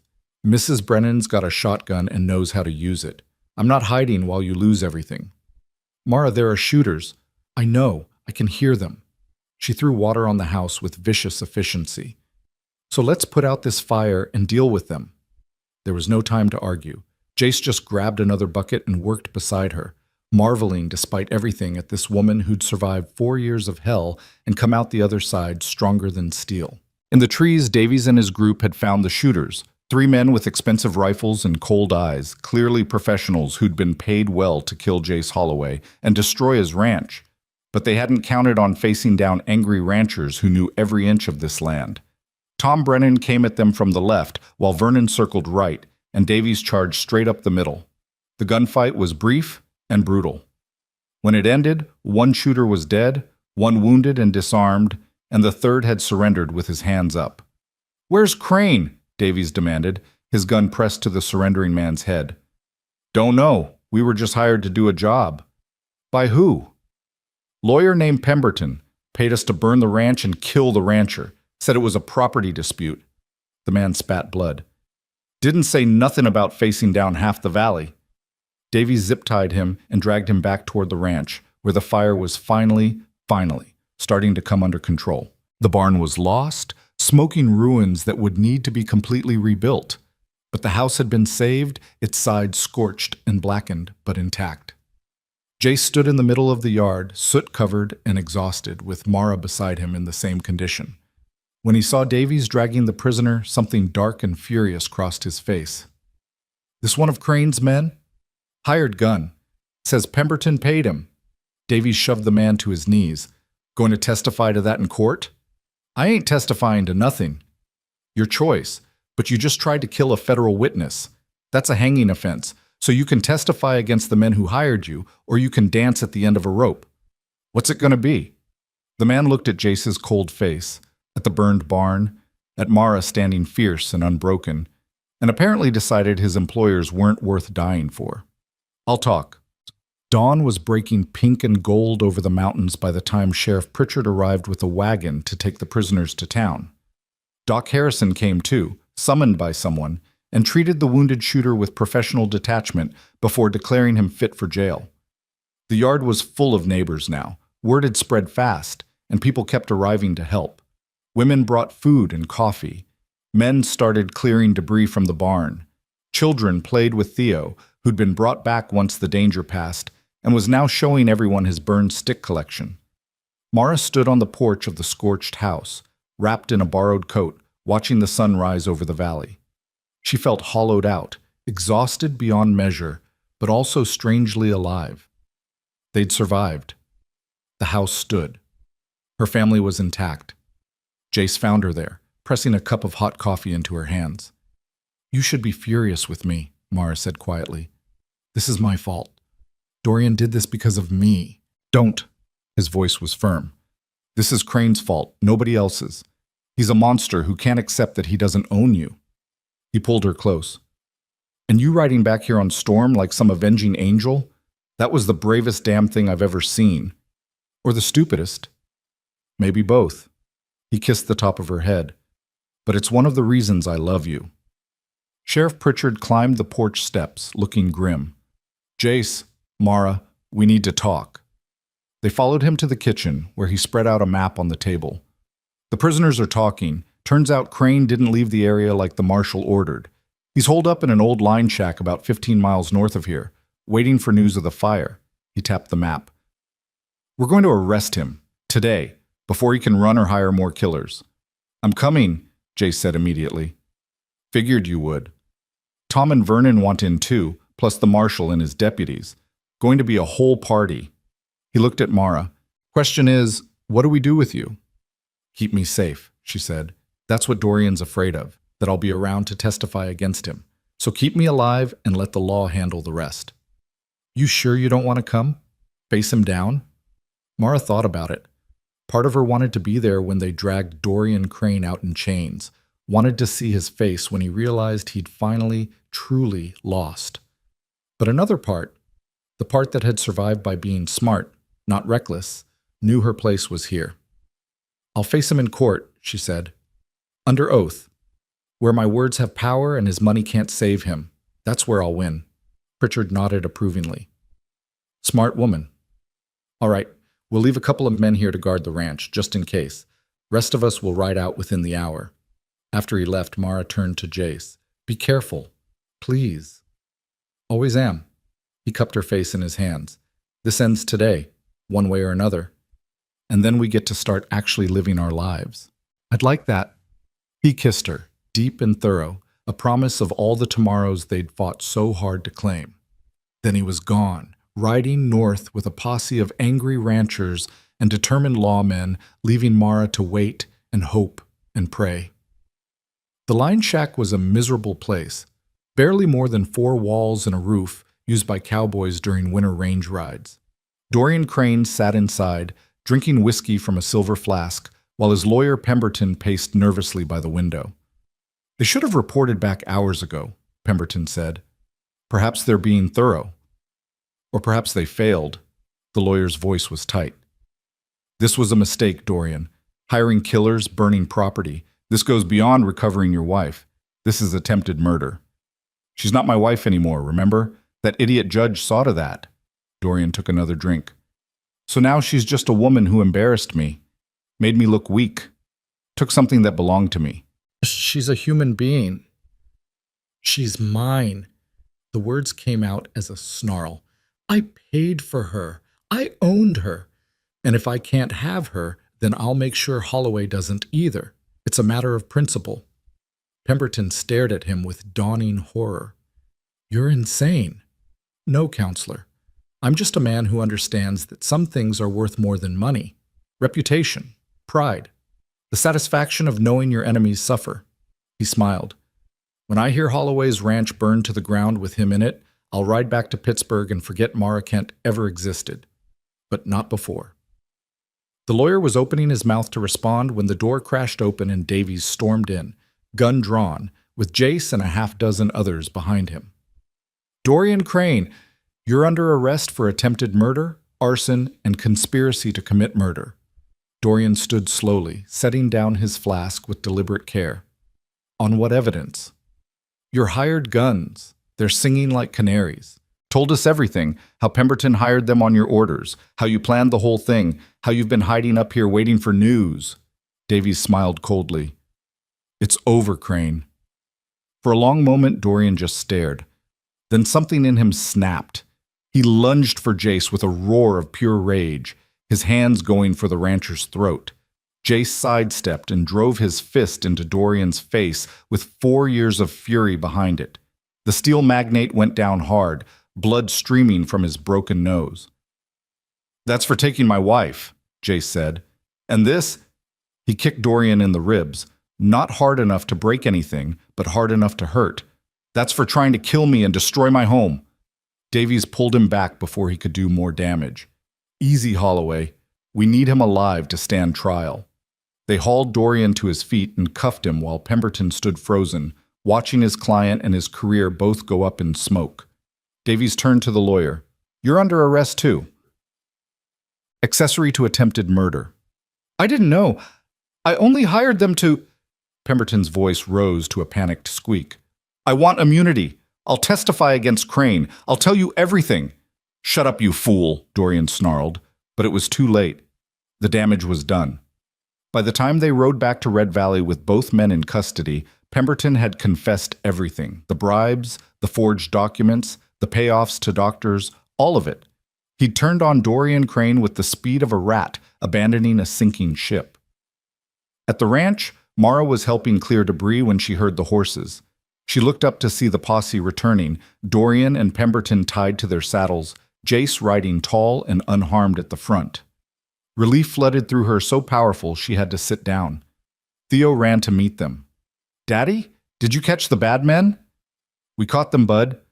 Jace dismounted and scooped up his son. "They're going to jail for a very long time." Mara walked over slowly, looking at Dorian. The once immaculate steel magnate was filthy, bloody, and broken. When he saw her, hatred blazed in his eyes. "This isn't over," he spat. "I have lawyers, resources. I'll appeal. You'll hang," Davies interrupted, "or spend the rest of your life in federal prison. Take your pick. Either way, you're never seeing daylight as a free man again." Mara stepped closer, close enough to smell the blood and sweat and fear on him. "You were right about one thing," she said quietly. "I was yours. For 4 years you owned me. But not anymore. I took myself back, and you lost. Completely, utterly, forever." She smiled. "That's got to hurt worse than anything Jace did to you." Dorian lunged at her, but the ropes held. He screamed curses, threats, promises of revenge, but they were empty, and everyone knew it. He was finished. Sheriff Pritchard hauled him away, still screaming, while Pemberton followed meekly, already calculating how much of a sentence reduction he could get for testifying. The crowd watched them go in silence, then erupted into cheers. It was finally, truly over. The next week passed in a blur of depositions and legal proceedings. Judge Cartwright returned to hear the new evidence, declared the entire case against Mara null and void, and issued arrest warrants for Silas Kent on charges of kidnapping and human trafficking. Federal marshals were dispatched to Denver to bring him in. Dorian Crane was formally charged with multiple crimes and held without bail pending trial. But for Mara, Jace, and Theo, life began to return to something resembling normal. They rebuilt the barn with help from neighbors, a new structure that was bigger and sturdier than the old one. They repaired the scorched side of the house and repainted it. They worked together from dawn to dusk, building not just structures, but a life. One evening, 3 weeks after the fire, Jace found Mara standing in the newly finished barn, running her hand along Storm's neck. The gray mare had taken to following Mara everywhere, as if making up for lost time. "You thinking about everything that happened?" Jace asked. "Everything I survived, everything we survived together." She turned to him. "I keep waiting for the other shoe to drop, for something else to go wrong." "Nothing's going to go wrong. Crane's locked up, your father's on the run, and we've got the best neighbors in the world watching our backs." He pulled her close.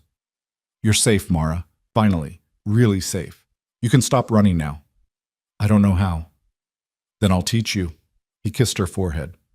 "Starting right now. Come with me." He led her outside where Theo waited with an impish grin and Mr. Flop tucked under his arm.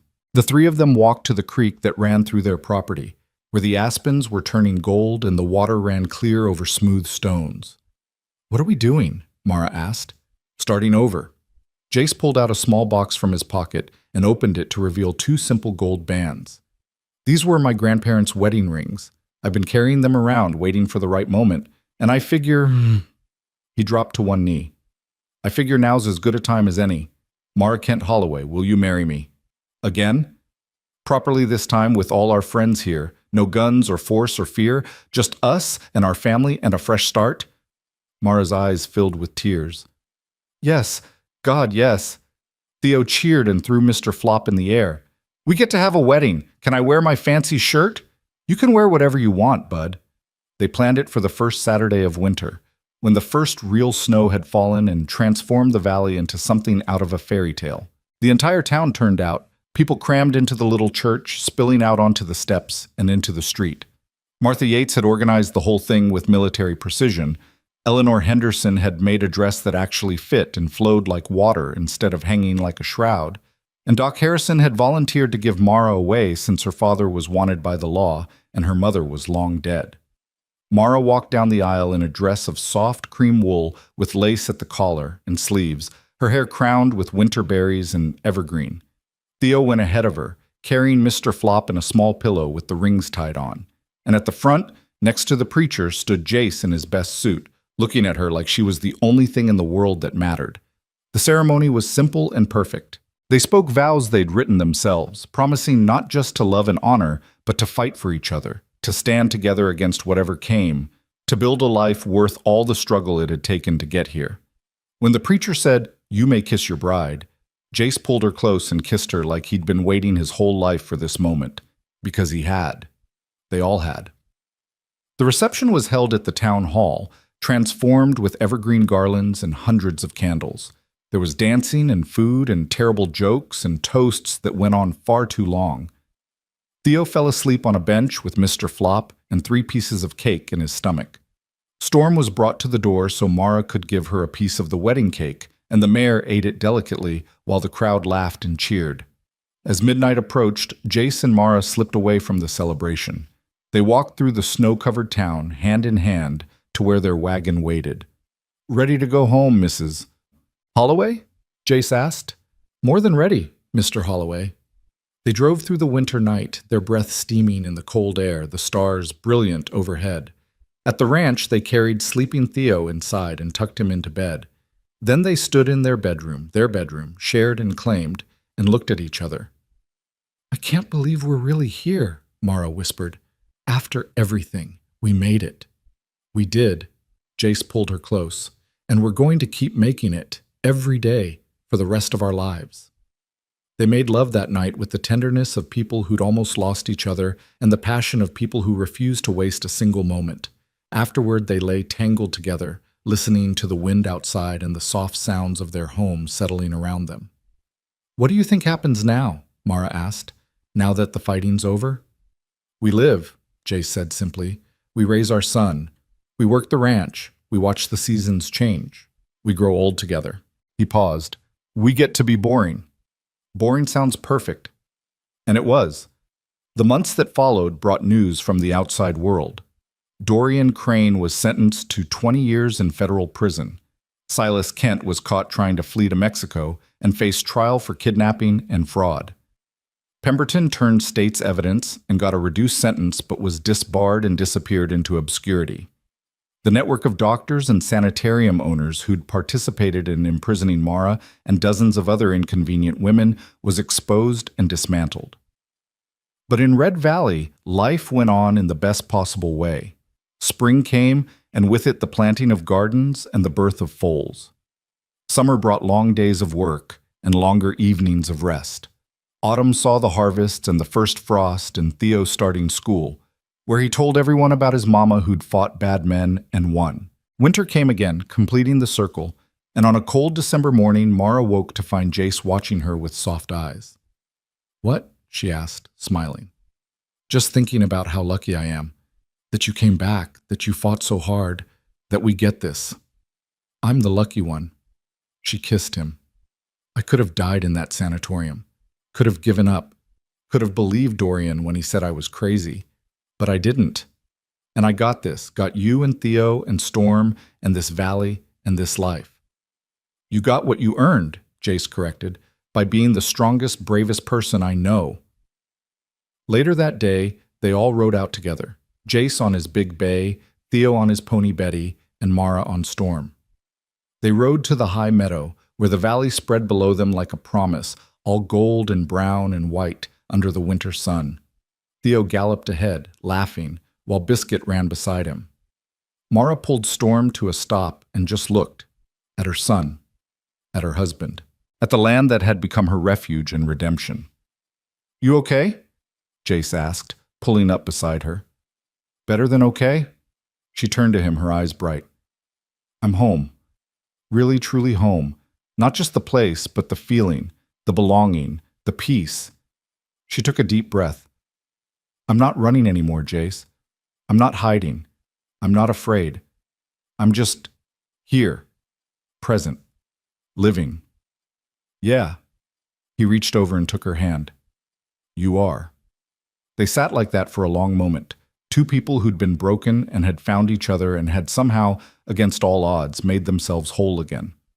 Below them, Theo called out that he'd found rabbit tracks. Storm shifted beneath Mara, eager to run. The sun blazed cold and clear above the mountains. And Mara Holloway smiled, squeezed her husband's hand, and rode down to join her son. Because this was her life now. Not perfect, not easy, but hers. Chosen and claimed and fought for. A life built on love and courage and the absolute refusal to let evil win.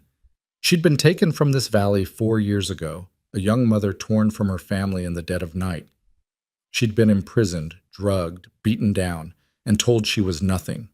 She'd survived horrors that should have broken her. But she hadn't broken. She'd endured. She'd escaped. She'd found her way home. And now, riding across the snow-covered meadow with her husband and son, hearing their laughter echo off the mountains, feeling the warmth of the winter sun on her face. Now Mara knew what victory truly meant. Not the courtroom ruling or the sentencing of her captors, not even the wedding that had made her marriage real again.